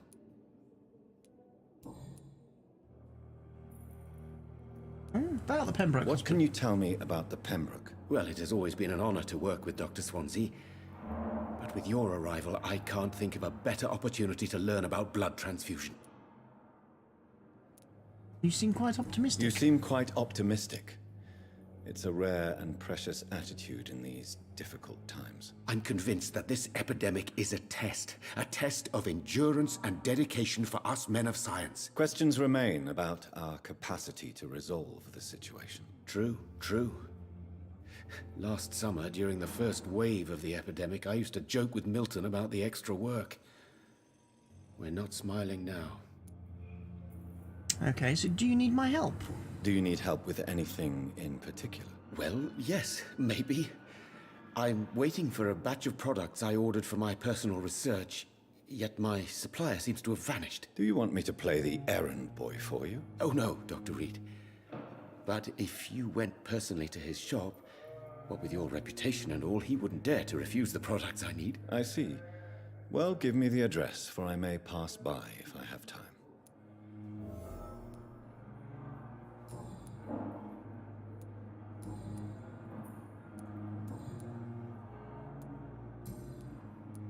Goodbye, Dr. Strickland. Nice, so he didn't tell me a great deal.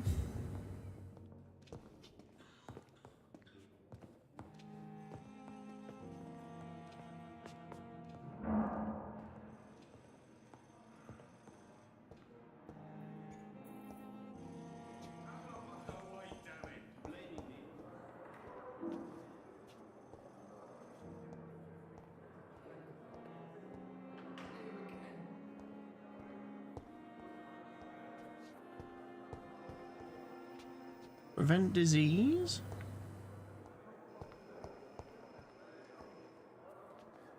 Who are you? You look like somebody new. Good evening, nurse. Good evening, Doctor. I don't think we've been introduced yet. My name is Pippa Hawkins. You're and the I'm scumbag. Dr. Jonathan Reid. You're the Dr. scumbag Swansea who's charging recently patients. offered me a position in this hospital. Well, it's a euphemism that your help will be appreciated, Doctor.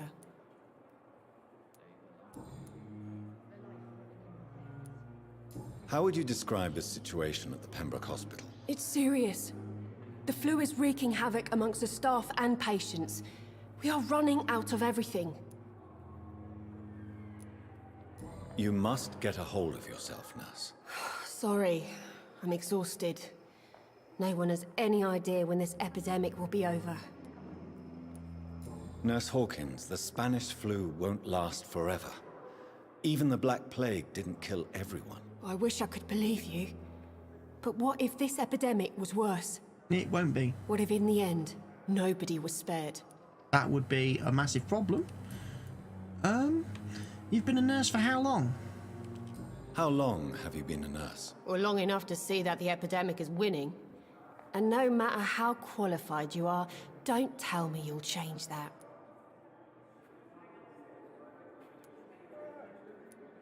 You'd be surprised what dedication can achieve, Nurse Hawkins.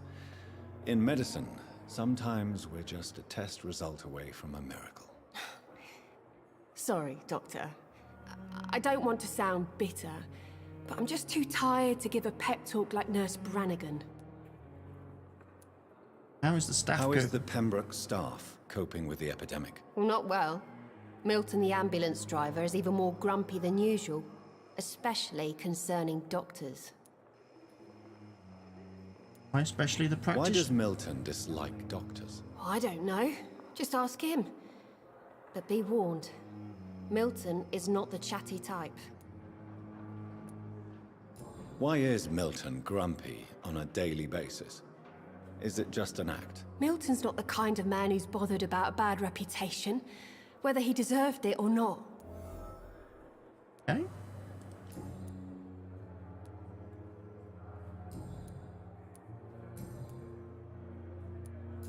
I can't tell her she's a scumbag. Okay, that's a bit bad. Can't tell her she's the scumbag that's been abusing the patients.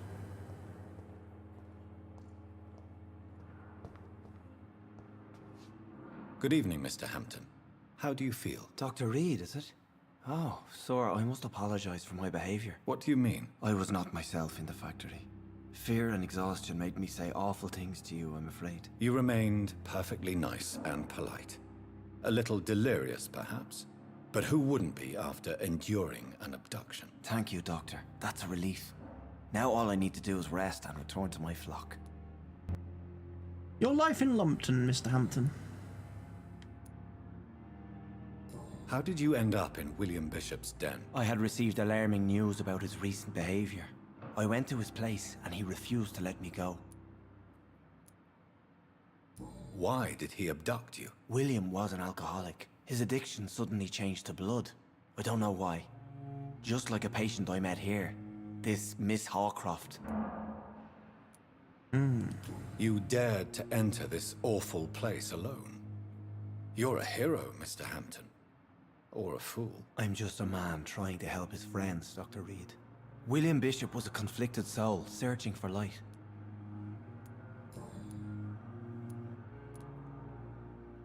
What is the general situation in the East End docks? The situation has always been tough, with a lot of tensions between the gangs and the dockers' trade union.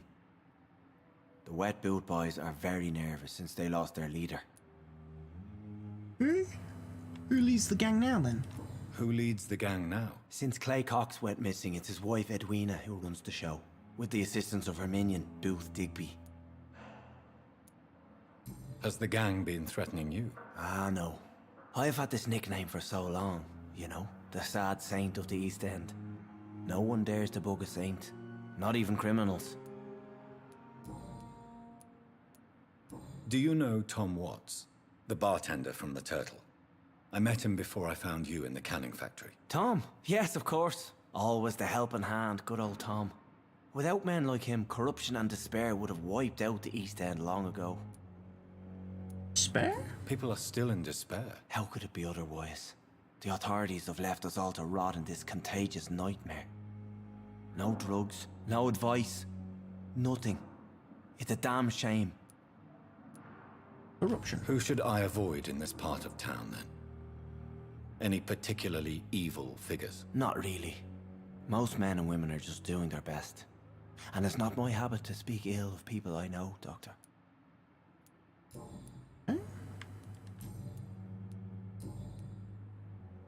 What do you do for a living? What do you do for a living, Mr. Hampton? I can't help but notice the cross around your neck. I manage Why aren't a night I sort of asylum for the reacting poor to that and then? homeless of Like the I did Goths. to And I try to guide the lost and Doodars. hesitant on the right path to our Lord. Are you a priest, Mr. Hampton? A deacon, maybe? Not at all, Doctor. I'm just a man of faith willing to preach the good word. Okay, so why did you not use your cross against William? And why is it not working you against use me? your cross against William Bishop? To repel him somehow? That's a very strange question, Doctor. A cross is no magical token, if that's what you were trying to say. Not mine, anyway.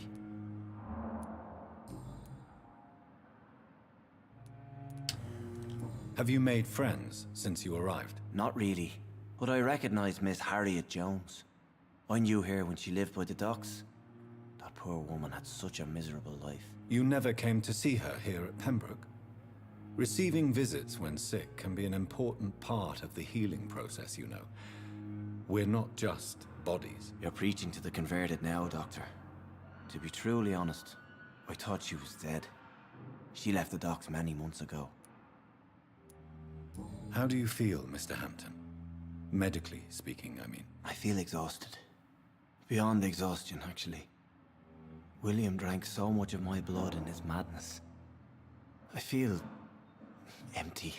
You're in good hands here. Dr. Swansea is well versed in blood transfusion, and I'm sure he'll take the best care of you. Thank you, sir. I believe all I need is rest. And then I can go back to the people who need me. Goodbye, Mr. Hampton. We'll talk again later. Goodbye, Mr. Hampton. I'll get out the door. Some wacky Good evening, doodles. miss. I'm Dr. Reid, the new surgeon at the Pembroke Hospital. And who are you? Your name has no meaning to me, mortal.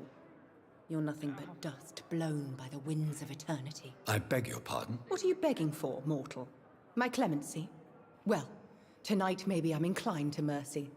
You'll never forget the night you met Thelma Howcroft. You keep calling me mortal. Why is that?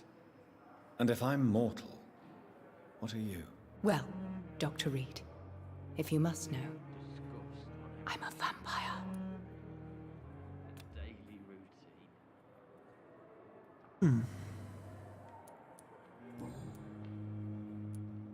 Who are you really? Who are you really, Miss Howcroft? I mean, apart from being a vampire. Is that not enough for you, puny mortal? What do you require? Proof of my powers? I'm curious to know who you were before becoming a vampire. No, it was such a long time ago, I don't remember. Centuries of unholy life can have strange effects on one's minds, you see? Don't think she is. I'm assuming you must be a patient here. Am I right, Miss Howcroft? It's only a cover. To hide from my enemies. I can leave whenever I want. As a woman, a spirit, fog, or bat.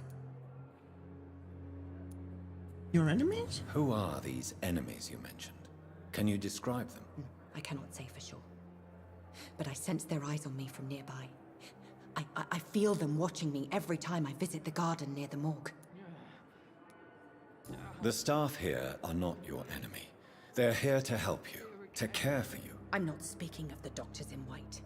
I'm speaking of the men and women who hunt me. For I am a vampire. I see. Don't worry. These people will not find you here. I'll personally make sure they leave you alone. Thank you, mortal. But do not interfere with them, for you are no match for those that hunt me. She's a little wackadoodle. And why do you believe you're a vampire? I don't need to believe anything. It is what I am. It is what I feel within this hollow shell of flesh. Please, describe to me how you feel. What is it like to be a vampire? I can hear my body crumble from the inside as my flesh cracks and fades. I sense the last pulse of postulant blood within my drying veins. I need new blood. Okay, she's crazy. We've met the crazy lady. Every game Have has you one. ever heard of Cotard? This is the crazy lady. Never. It's a mental illness discovered by a French neurologist named Jules Cotard. The affected patients are delusional. They believe that they are putrefying, that they are dead, a ghost or a ghoul, or in your case, a vampire. Delusional, you say? Oh, sad and petty mortal. You can't even begin to understand the concept of immortality. And Actually, you I think it is can. I who am delusional. I'm certainly more vampire than you at this point in time.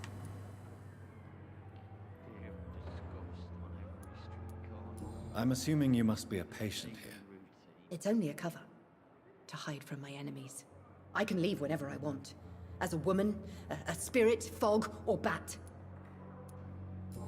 Yeah, you're, you know.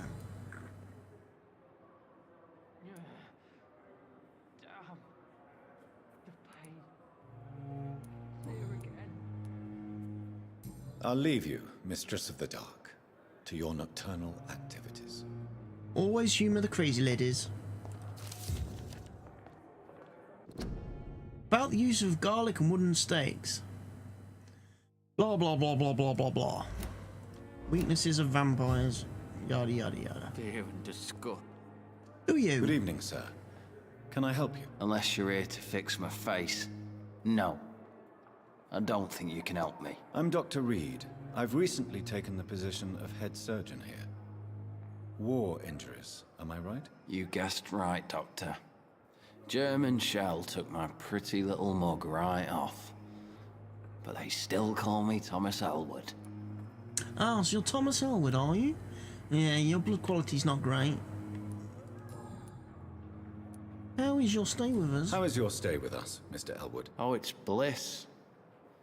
I just escaped death in the trenches to be surrounded again by the moans of the dying. Can I ask you precisely why you're a patient here? It's the pain, sir. The drugs don't work. It just hurts under the scars, if you get my drift. Can I do anything? Can I do anything for your pain? Nurses gave me a bunch of pills. No effect. Told you. It's like the flames are under my skin, burning away. And who's treating you? Who is treating you? Is someone in particular looking after your case? Nobody since the old and tired doctor spoke to me. Started to think I was forgotten about. Wouldn't blame you. You don't seem worried by that. My face hurts so much more when I smile or cry. I've learned it's easier not to speak. But be assured I'm smiling inside. So, Dr. Swansea was looking after you.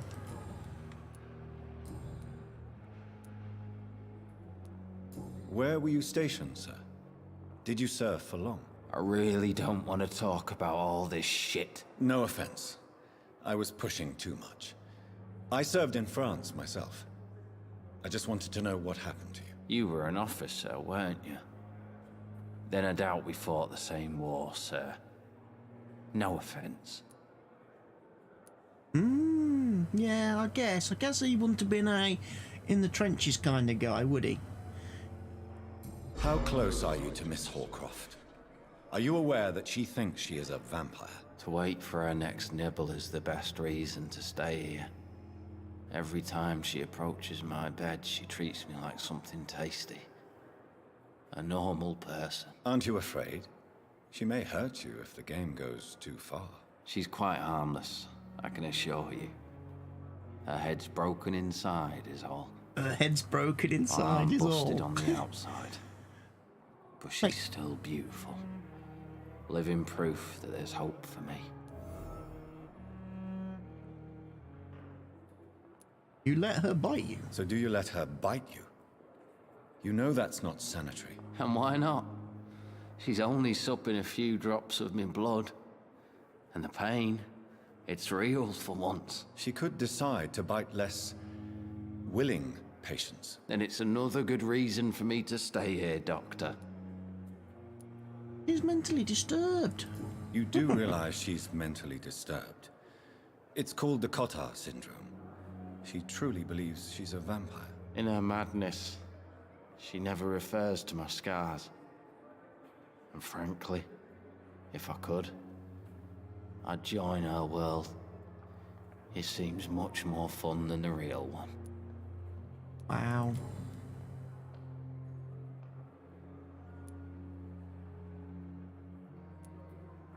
Where were you stationed, sir? Did you serve for long? I really don't want to talk about all this shit. No offense. I was pushing too much. I served in France myself. I just wanted to know what happened to you. You were an officer, weren't you? Then I doubt we fought the same war, sir. No offense.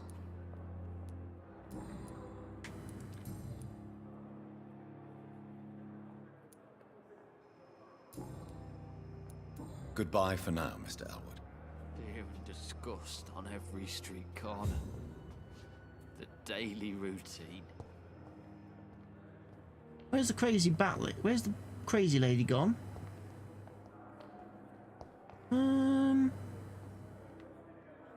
Where's the lady? Down. The pain. There she is. Oi, you. Good evening, Miss Howcroft. How are you tonight? I need blood, Doctor. Warm, rich, vibrant blood. Tell me about Thomas Elwood. Tell me, Thelma. Why do you feel so attached to Mr. Elwood? Why him? I'm not sure, Doctor. I think we have a bond of some sort. We've both suffered so much. He's the only mortal I find interesting. Romantically involved? Would you say you and Mr. Elwood are romantically involved? No. No, Thomas is a delicate soul. Even though he disguises it. But I am not the woman he needs. No, for I am a vampire, Doctor.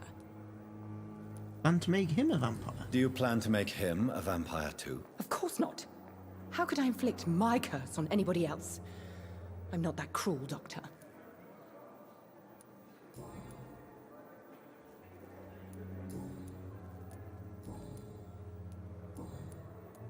I'll leave you, Mistress of the Dark, to your nocturnal activities. Right, I need to find some old fella. It's locked. Very old guy now.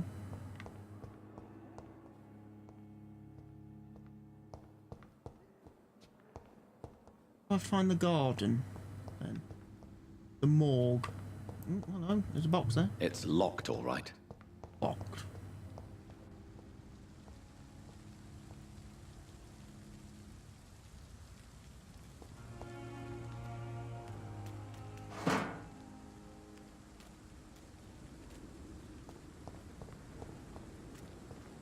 Thelma Howcroft said she was being watched by vampire hunters. Where are they hiding? I should investigate. I'd like to go through that door if I could. Who are you? Good evening. I'm Dr. Reid. Always a pleasure to meet a colleague, sir. Especially Oh, when it's you're one of the supposedly bobbleheads. dead. A colleague. It's one of the Are you a bobbleheads. doctor Hello, too? Doctor. Not Hello, anymore, Apu. sir. Shouldn't you be at the Quickie Mart? I used to be Dr. Rakesh Chadana. Now, I'm just Mr. Chadana, pawnbroker and humble guardian of this morgue. What do you mean, you used to be a doctor? Was your license revoked? No, sir. It is just that I like to be precise. I run a little pawn shop while taking care of the dead. He runs a corner shop. But I used to be a real doctor.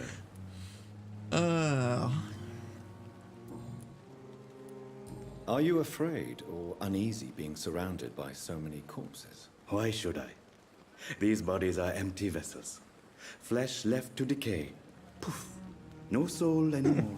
All gone. All gone. An interesting point of view. And quite an exotic one, too. Most people fear, or at least have a respect, for dead flesh. Sir, as a medic during the war, I learned to face my death and the death of others. It's the pain we have to tame, not death itself. How did you get this job? After I left the army, I worked as an undertaker down by the docks. A dangerous place with many an unpleasant business there. Milton Hooks helped me get a job here.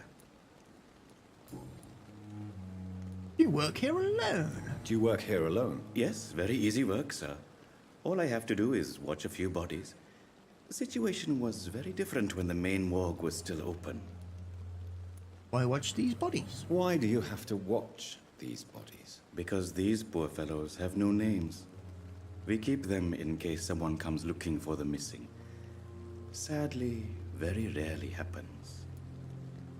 Why close the morgue? Why close the hospital's main morgue? It was for sanitary reasons after the beginning of the epidemic. Cadavers had to be moved to the nearest mass grave. Have we met before? I don't think so, sir. Why? When we first talked, you said you were glad to meet me since I was reported dead. Funny story, sir. Your sister came here a few nights ago. You were missing, and she was looking for your body. She must be very relieved now. Well, unfortunately, my sister's a little bit on the dead side, because I kind of killed her. Since you're not afraid of dying, do you believe in life after death, Rakesh? No. I Why does he believe get we so must do all aggressive? the good we can while alive. Why is he so For our aggressive in time is conversation short, at times? And the obstacles are endless. Do you think you would enjoy If you're going to Jedi immortality? mind trick people, you don't have to get all...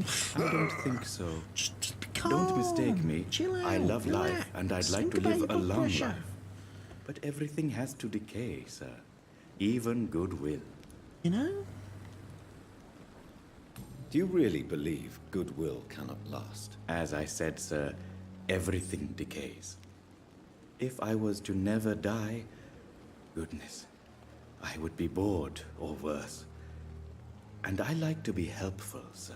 Quite depressing, wouldn't you say? Yes, but the good news is we'll all die before losing our humanity, sir.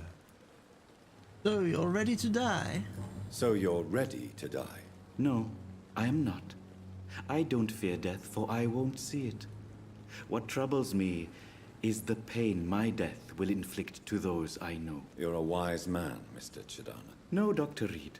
I am a foolish man. but I like to think otherwise. Okay. You're a pawnbroker. A pawnbroker? I expect you get all types of people here. Yes, sir. All kind of people. For I sell all kind of goods. Who comes here to trade? Who comes here to trade with you? It's very unhygienic, even unsafe. Diseases can spread. For the customers, for the hospital. I'm very cautious, sir. I've been a doctor, remember? And all my clients are good people. In fact, I think I only know good people. Yeah, I bet. What kind of goods? With the quarantine, it's not always easy to buy things. So I trade, I exchange. Some people sell, some others buy. I like to help.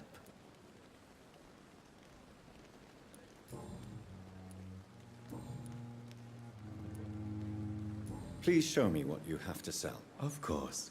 It's just trinkets and curios, really. But I'm sure they can be useful. An enigmatic formula. Opium? Codeine. He sells drugs. Man sells drugs. And that's about all he sells. That's locked. It never ceases to amaze me how you, the dead, seem peaceful and lost at the same time.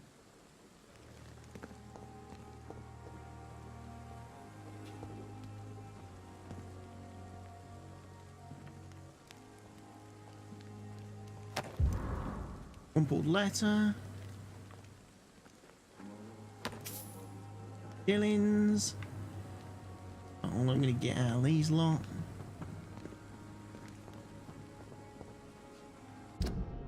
I've got a crumpled letter.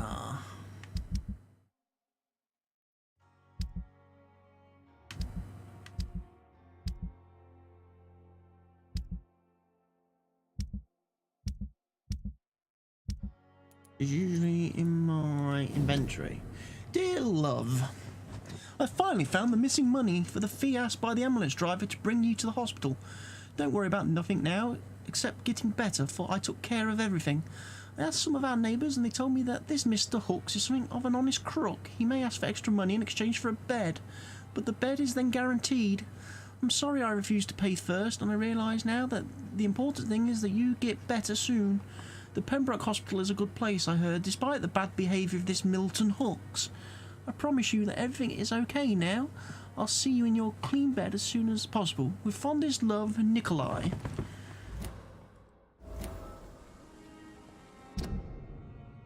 So you're a scumbag, aren't you? You are an absolute, utter scumbag, Milton.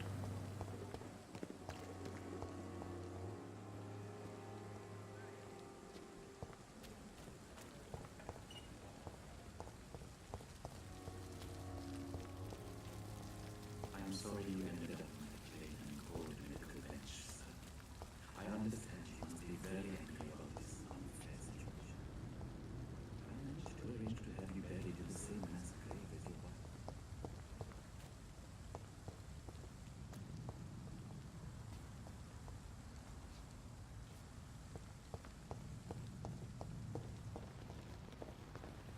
Need to find some scumbag.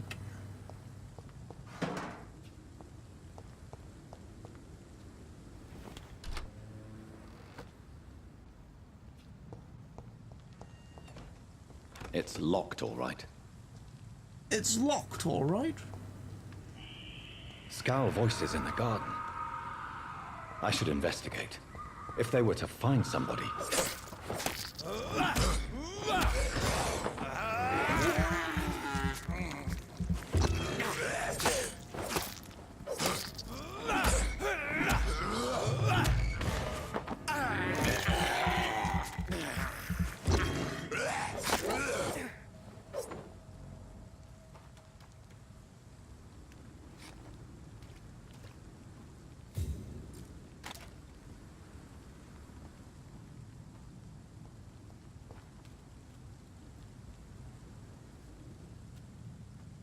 Have I find mate's wallet, have I?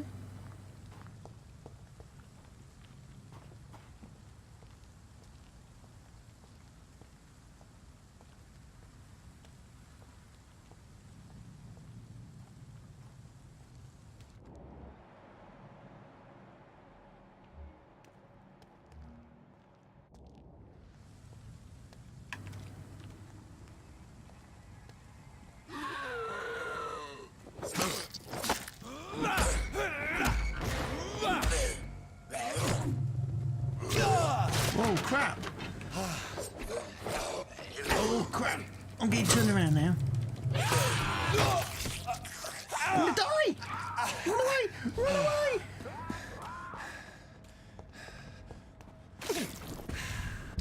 Wrong button.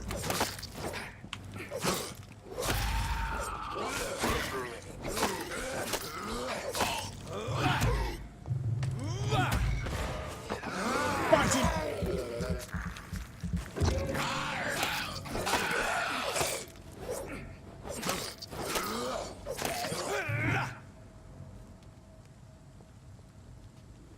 Holy crap on a crop of crap. That was not how I planned this to go.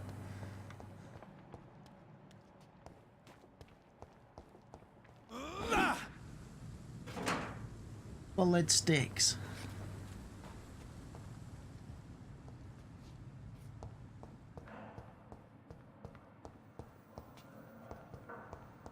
Like a hospital-y type place.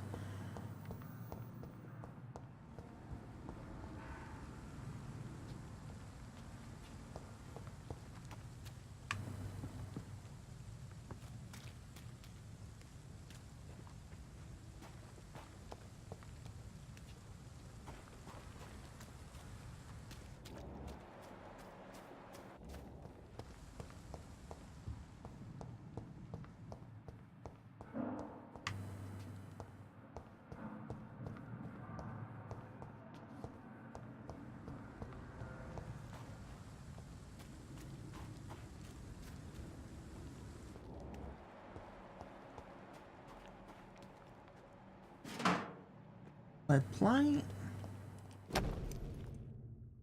A photography of a photography? Don't you mean a photograph?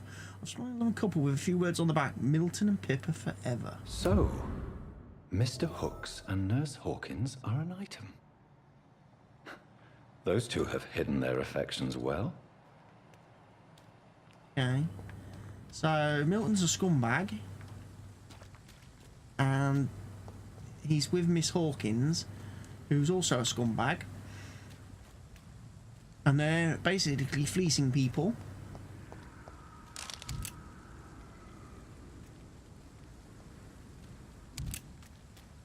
I cannot enter.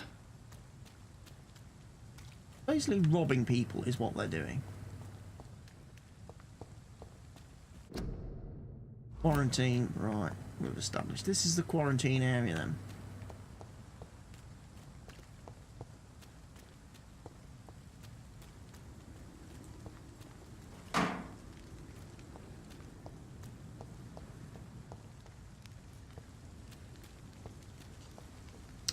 You can't jump, apparently, which is a bit weird.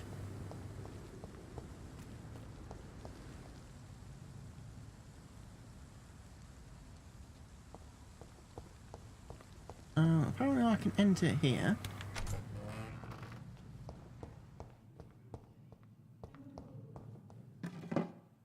Find some stuff to loot.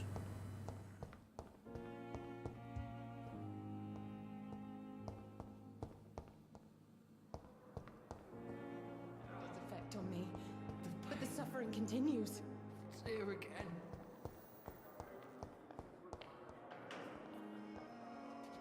You, Miss Lardy-Dar Good evening, Hopkins. Nurse Hawkins. Good evening, Hawkins. Dr. Reid. I still can't find what I need to find.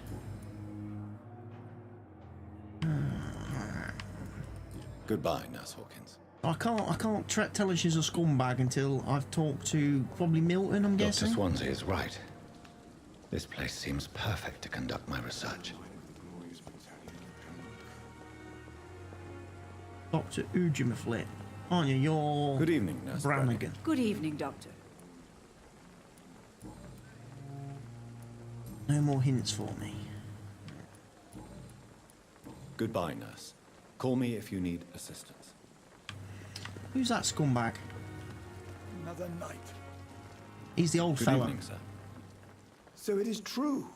The famous He must be Dr. Dr. Reid has Swansea, joined us. the old fella. I can't think of any better news during these terrible times. Do we know each other?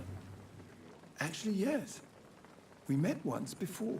At the University in New York. Dr. Tippett, yes, I remember. Oh no, I was this is assisting Dr. Tippett, Professor not Carell in the his old research fella. about coronary bypasses. He had nothing but praise for you. He was also very confident about your future. And look at you now. Eminent surgeon and blood transfusion specialist. Your life in London. Here's the situation here. What is the Pembroke Hospital situation? And please, speak freely. This hospital is not exactly the best of London. I'm sure you are used to working in a better environment.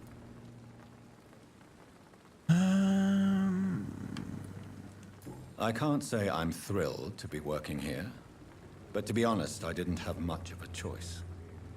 Don't be misled by appearances, Dr. Reid. This hospital does not lack talented people. It just lacks hope.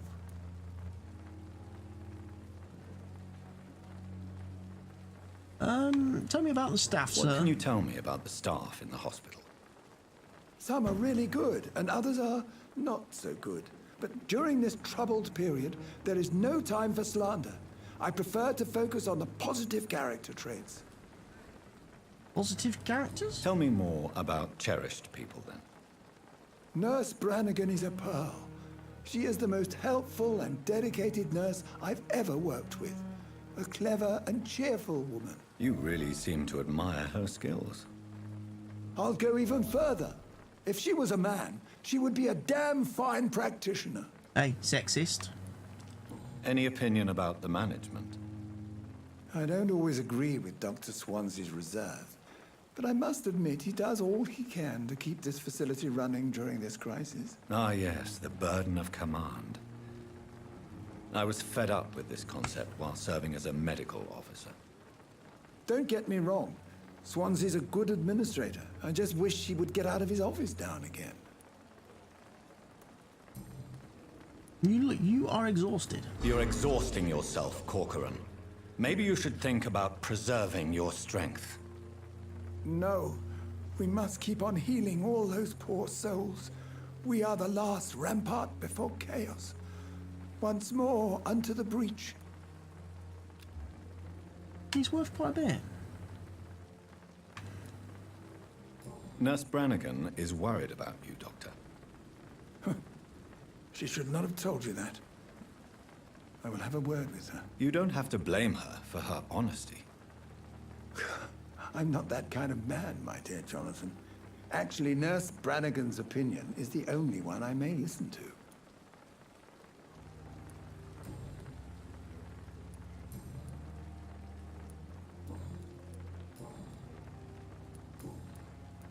Goodbye, Dr. Tippett. Goodbye, Dr. Tippett. Dr. Tippett. Right, you, scumbag. Scumbag. Good evening, Milton. Good evening, Doctor. Still trying to save lives? You're extorting money. Tell me why you're extorting money from some of the patients here. If a patient wants a bed, he'll have to pay me a little fee. That's all. Where did you get the idea for such an immoral scam? Funny you should ask. The first time it was from a patient who bribed me to get a bed. It's only then I realized I could make a fortune. You scumbag, you know that. Why do you have such a mediocre reputation among your colleagues, Milton? Fuck them. Nobody knows the horrors I've seen since working here. This city was sick long before the epidemic, Dr. Reid. I know it's a difficult task, but correct me if I'm wrong. Is this not the job you are paid to do? I've seen babies left to die while their brothers were properly fed. Underage girls and boys sold to all manner of perverts. I'm sorry, I don't know what to say. Yeah, exactly. We lack words. So excuse me if I don't look on the bright side of life. Oh. I have found your wallet. I have some good news, Milton. What? The epidemic's over? I retrieved your wallet, with all the money and a certain picture. Well, yeah, Pippa Hawkins is my girl. So what? Is it the difference of skin color that bothers you? Not at all, Milton. Good. Please, take this money anyway. To remind you to keep your mouth shut. Not everybody is as broad-minded as you, Dr. Reid. Ooh. Your relationship with Nurse Hawkins. What's going on between you and Nurse Hawkins? Pippa's tired. Tired of all this shit. Is she tired of all those Is corpses she a bit keen on the BBC, is she? She's as depressed as I am. She like getting the BBC. You do realize you could both get fired. Hospital staff are not meant to have intimate relationships with one another. Come on, Dr. Reid. Do you know how many rules are broken in this hospital every day just to keep it running? There's nothing wrong with what we're doing. During the war, I witnessed a few couples just like you come together in difficult circumstances. It can be very damaging. Maybe you're right. But we support each other. And that's all that matters. Admit it. Nurse Hawkins is more than your lover. She's also your partner in crime. She is indeed. How else could I tell which bed is free? I need to know that. Have you no shame? Don't you see this city is crumbling down? Today, people are ready to pay to get a hospital bed. Tomorrow, we may be fighting for food. You have a good point.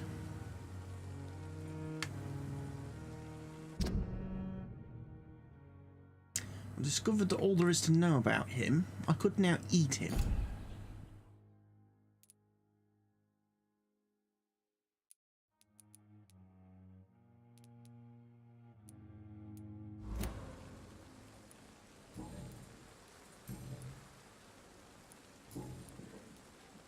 I'd like to see your goods. Wise choice, Dr. Reid. A reliable gun is what everybody needs these days.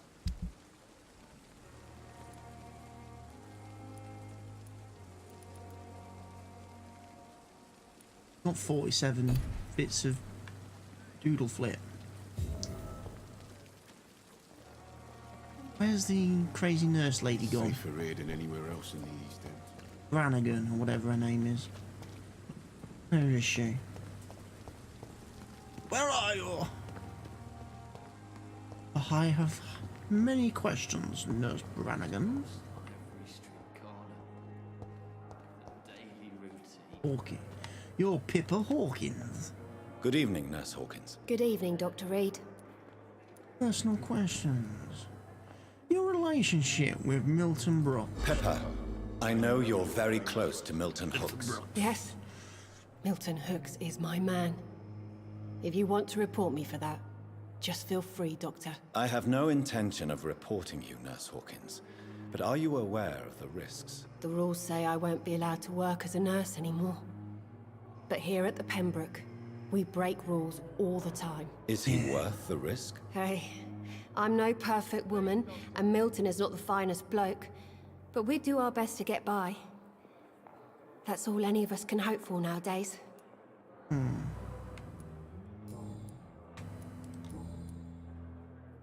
You are Milton's accomplice. Milton cheats patients out of their money at this hospital, Pippa. Are you his accomplice? Yes, I am. Is this your definition of being useful? By abusing the sick and poor? No. It is my definition of getting out of this useless life once and for all. Why did you do it? Why do you do it? Why not? Most of the sick who paid for a bed are already dead, or will be soon. Don't you see the futility of all this?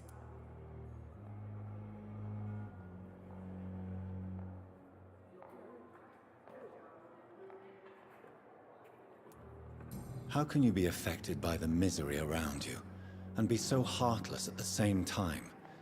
Which is the real you, Nurse Hawkins? I could ask you the same question, Dr. Reid. Are you more real when you lie to a dying patient, or when you grant him useless medication? Oh, come back, come back. Whose idea was it? What difference does it make? We did it together, and I'm guilty as charged. Answer my question. It was my idea first, even though Milton would say it was his, to protect me.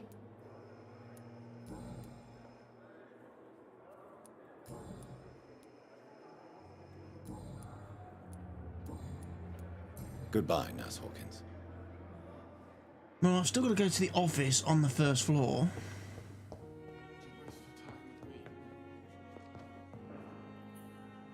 Good evening, sir. I'm Dr. Reid. I believe we're going to be colleagues. Reid? Yes, I've been informed about your arrival. I'm Waverly Ackroyd. Welcome aboard, I suppose. Does my arrival inconvenience you in some way, Dr. Ackroyd? Let us just say that I don't particularly share Dr. Swansey's enthusiasm for hiring you. What we need here are reliable professionals, not overrated dabblers. Overrated dabbler, am I? Problem with me? If you have a problem with me, Dr. Ackroyd, please feel free to tell me. Dr. Swansey has imposed your presence on this hospital without asking anyone's advice. The benefit of his position. But I don't agree with it. I know we've never met before, but I believe this hospital could use all the help it can get. You will agree with that, I'm sure. Oh, but I have heard about you, Dr. Reid. Of course, you can't say the same about me, since I have not wasted my time courting the press. Better change your tone. You are going to change your tone with me, my dear colleague, and very quickly. I don't think so. Perhaps you think yourself protected by Dr. Swansey, but I am still a free man, and I will speak to you the way I want. I might get you killed. Since your tenure in this hospital is longer than mine, perhaps you can tell me more about this place. Let's just say I'm tired of the carelessness around me.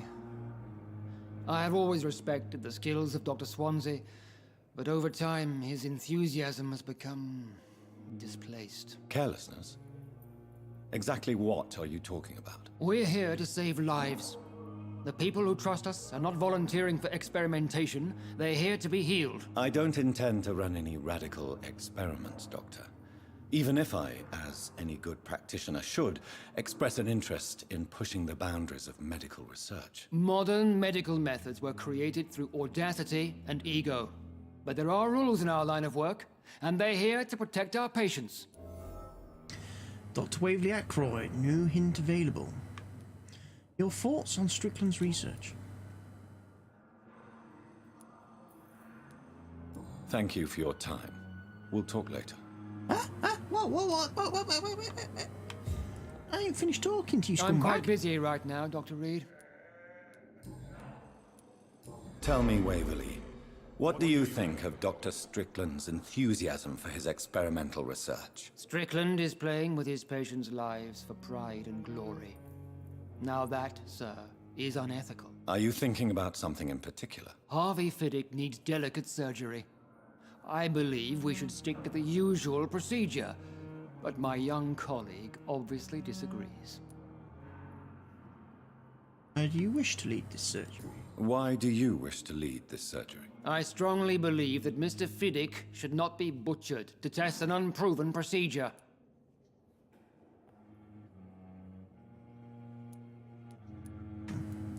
I really hope you're right about this, Dr. Ackroyd. I'm trusting your judgment on this. I'm not the kind of man who runs away from his responsibilities, Dr. Reid. There is no need for you to be looking over my shoulder. And are you not afraid that your rivalry with Strickland may be blinding you? Rivalry? I guess you could call it that. But I will never be childish enough to let my personal feelings affect my judgment. Back. Personal questions. It seems you have bad memories of your military service. I refuse to see this industrial slaughter as scientific progress. War only reveals the worst in men. We can at least agree on something, Dr. Ackroyd. I don't know what you've heard about me, but I have already proved my value as a practitioner. I don't question your skills, Dr. Reid, but your motive. Is it money, fame, or are you truly dedicated? And what exactly is that supposed to mean? I served in the war just like you. But unlike you, I did not use the wounded to play the modern sorcerer. Be careful what you insinuate, Dr. Ackroyd. I only want you to admit you used those men to improve your theories. I have saved many lives. This is ridiculous. My blood transfusion technique saved many lives, and you know it. You see? That is exactly what I hate about people like you. You avoid this kind of accusation instead of facing reality. Ow. Thank you for your time. We'll talk later. He doesn't like me. He's a scumbag.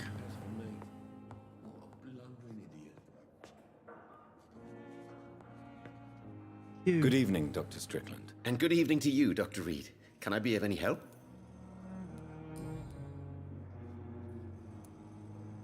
Tell me more about your willingness to experiment with new medical techniques. Harvey Fiddick is a patient suffering from a severe injury that could cripple him if not treated correctly. I'm convinced your blood transfusion technique could help him. What is it you really want? To save him, or to prove your point? Fair question. I want nothing but to save my patient, Dr. Reid. Especially since I know Mr. Fiddick's story. Tell me Mr. Fiddick's story. Our first diagnosis was compromised because Mr. Fiddick lied to us about the real origin of his injury. He first claimed it was an accident. But why would he hide such crucial information from us? Because he is a proud father, ashamed of putting his children at risk because of his own negligence. Okay.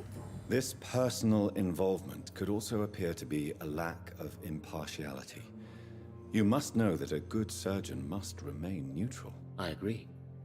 But that does not excuse Dr. Ackroyd's behavior, a man who did not even take time to converse with his patient. Do you think keeping his distance was a mistake? All I know is that I'm taking care of human beings with desires, hopes, and fears. Not some biological machine comprised of blood, bones, and flesh.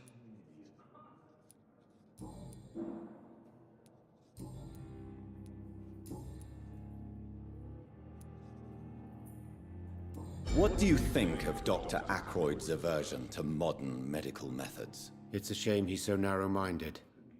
Dr. Swansea taught me that science is about exploring uncharted territory.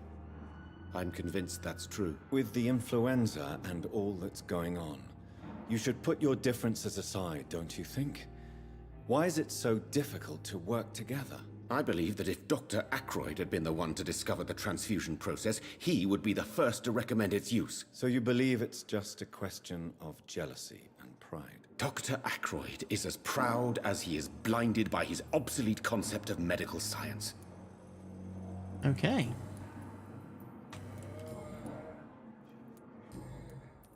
Goodbye, Dr. Strickland. Right, let's go and talk to Mr. Fiddly Dick. Good evening, Dr. Strickland. I don't talk And good to you. evening to you, Dr. Reid. Can I be of any help? No, you can't. Goodbye, Dr. Strickland. I've already spoke to you. You're a scumbag. As for me, What can I do for you, Doctor?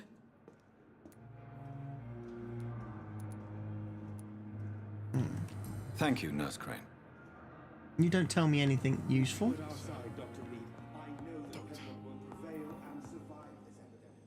Good evening, Mr. Fiddick. Good evening, Dr. Reid. Any news about my operation? Why feel guilty about your injury? Tell me about your injury, Harvey. Why do you feel so guilty about it? My wife died because of me. And now I may lose everything because I've been careless enough to hurt myself. What an arsehole. Your wife died because How of could you? your job be responsible for your wife's death? I was working a double. She went out to bring me a hot meal and got caught in a German bomb raid. You can't hold yourself responsible for your injury, Mr. Fiddick. Unless you tried to hurt yourself. Of course I didn't hurt myself. But I can't work until my arm is fixed. My children need to eat, Doctor.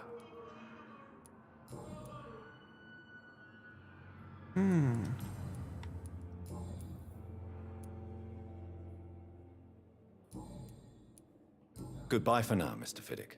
I'll see you later. You always knew the words to calm the children, Ellen.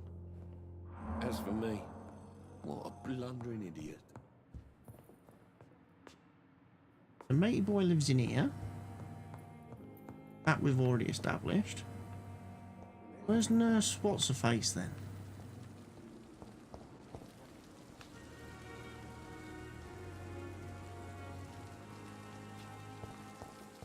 He live.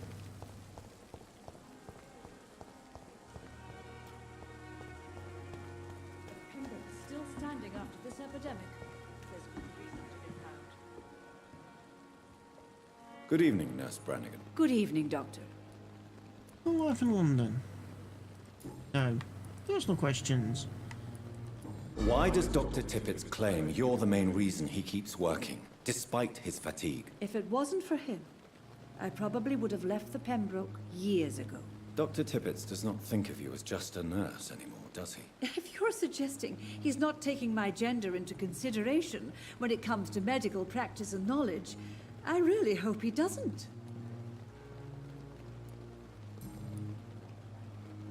Okay. Goodbye, nurse. Call me if you need assistance. Right. I've got to go to the second floor, basically, then. Not really a lot else I can do down here. Apart from talk to Milton the scumbag. Fear and disgust on every street corner. The daily routine. Crazy lady, she's over there. We don't need to worry too much about the crazy lady right now. She will,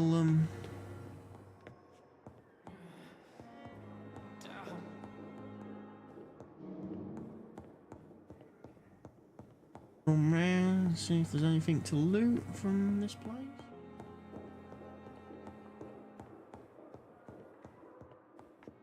Swansea?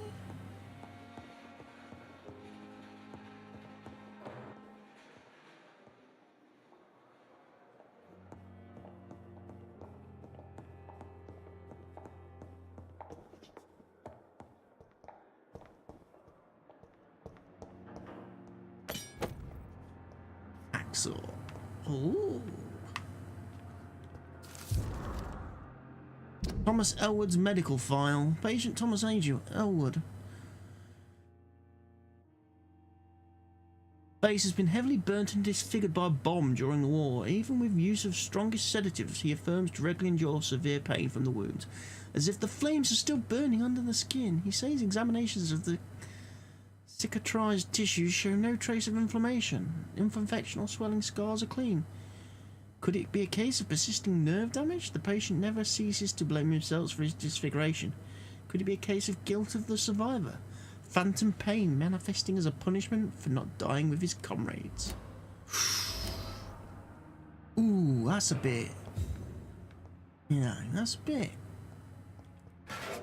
clever thinking, isn't it?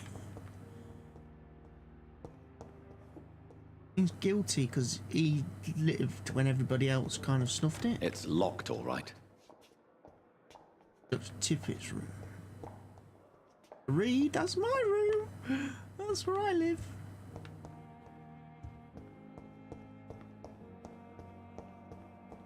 I may venture upstairs a bit more.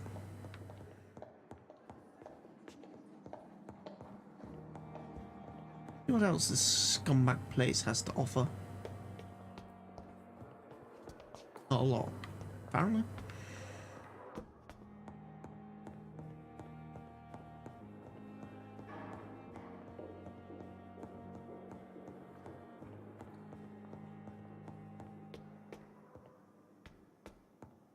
Really? Won't let me go upstairs any higher and explore the rest of this fine hospital and establishment. What a scumbag. Not now.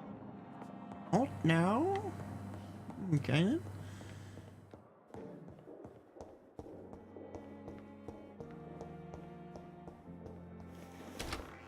This must be the place. It's definitely away from prying eyes. Relegated to the shadows. A kingdom of my own. At least I won't be sleeping in a coffin.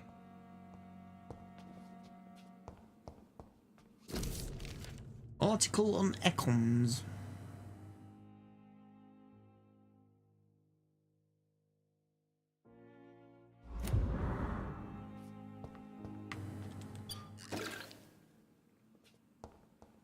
The flower's dying. It needs water.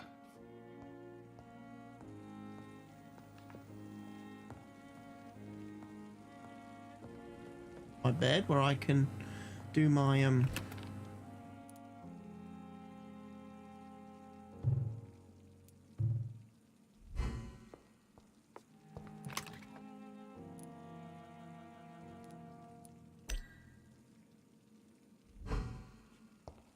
my stash, apparently.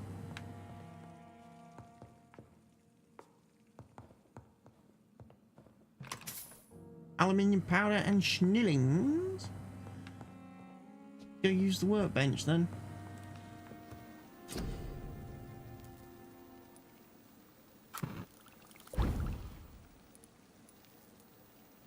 Light regeneration serum regenerates 300 points of instantly, then 150 health points over 15 seconds.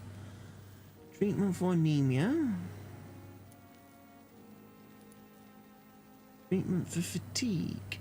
I need some quinine to do that.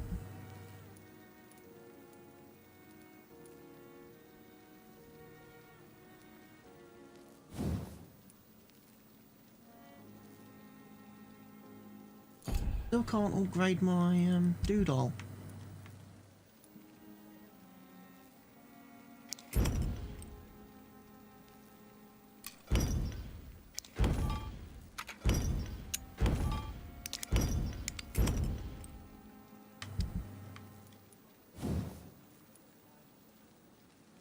Tiny common handle part. I need some of those. Apparently.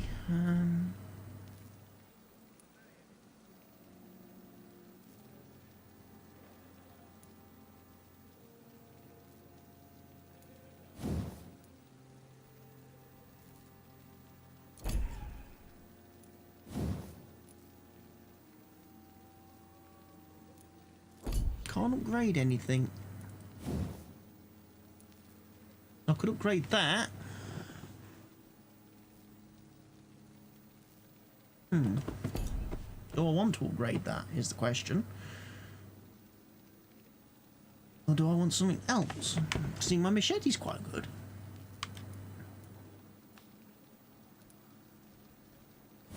Used hacksaw. Could upgrade that. That would be 75 damage. Put through bowed. Used bludgeon. That would go to 75 damage. What about my machete then? Because I like my machete. Common machete. And it goes up to that, does it? I can't level that up anymore.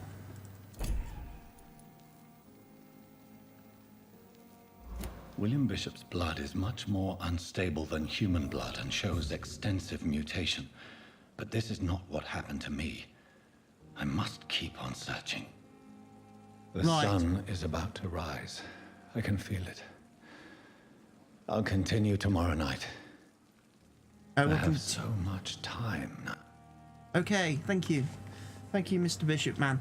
Right, I need to actually call the stream to an end at this point, because I need to go and pick my father up from work. I need to go out and fetch him, because it's gone 3:45. So that is what I'm going to do. So I will be back streaming more of this later this evening. Be sure to follow me to be notified when I go live. And of course, be sure to follow me on Twitter as well to obviously receive notifications again when I go live. And I will see you again very soon. For now, from me, it is, sadly, goodbye.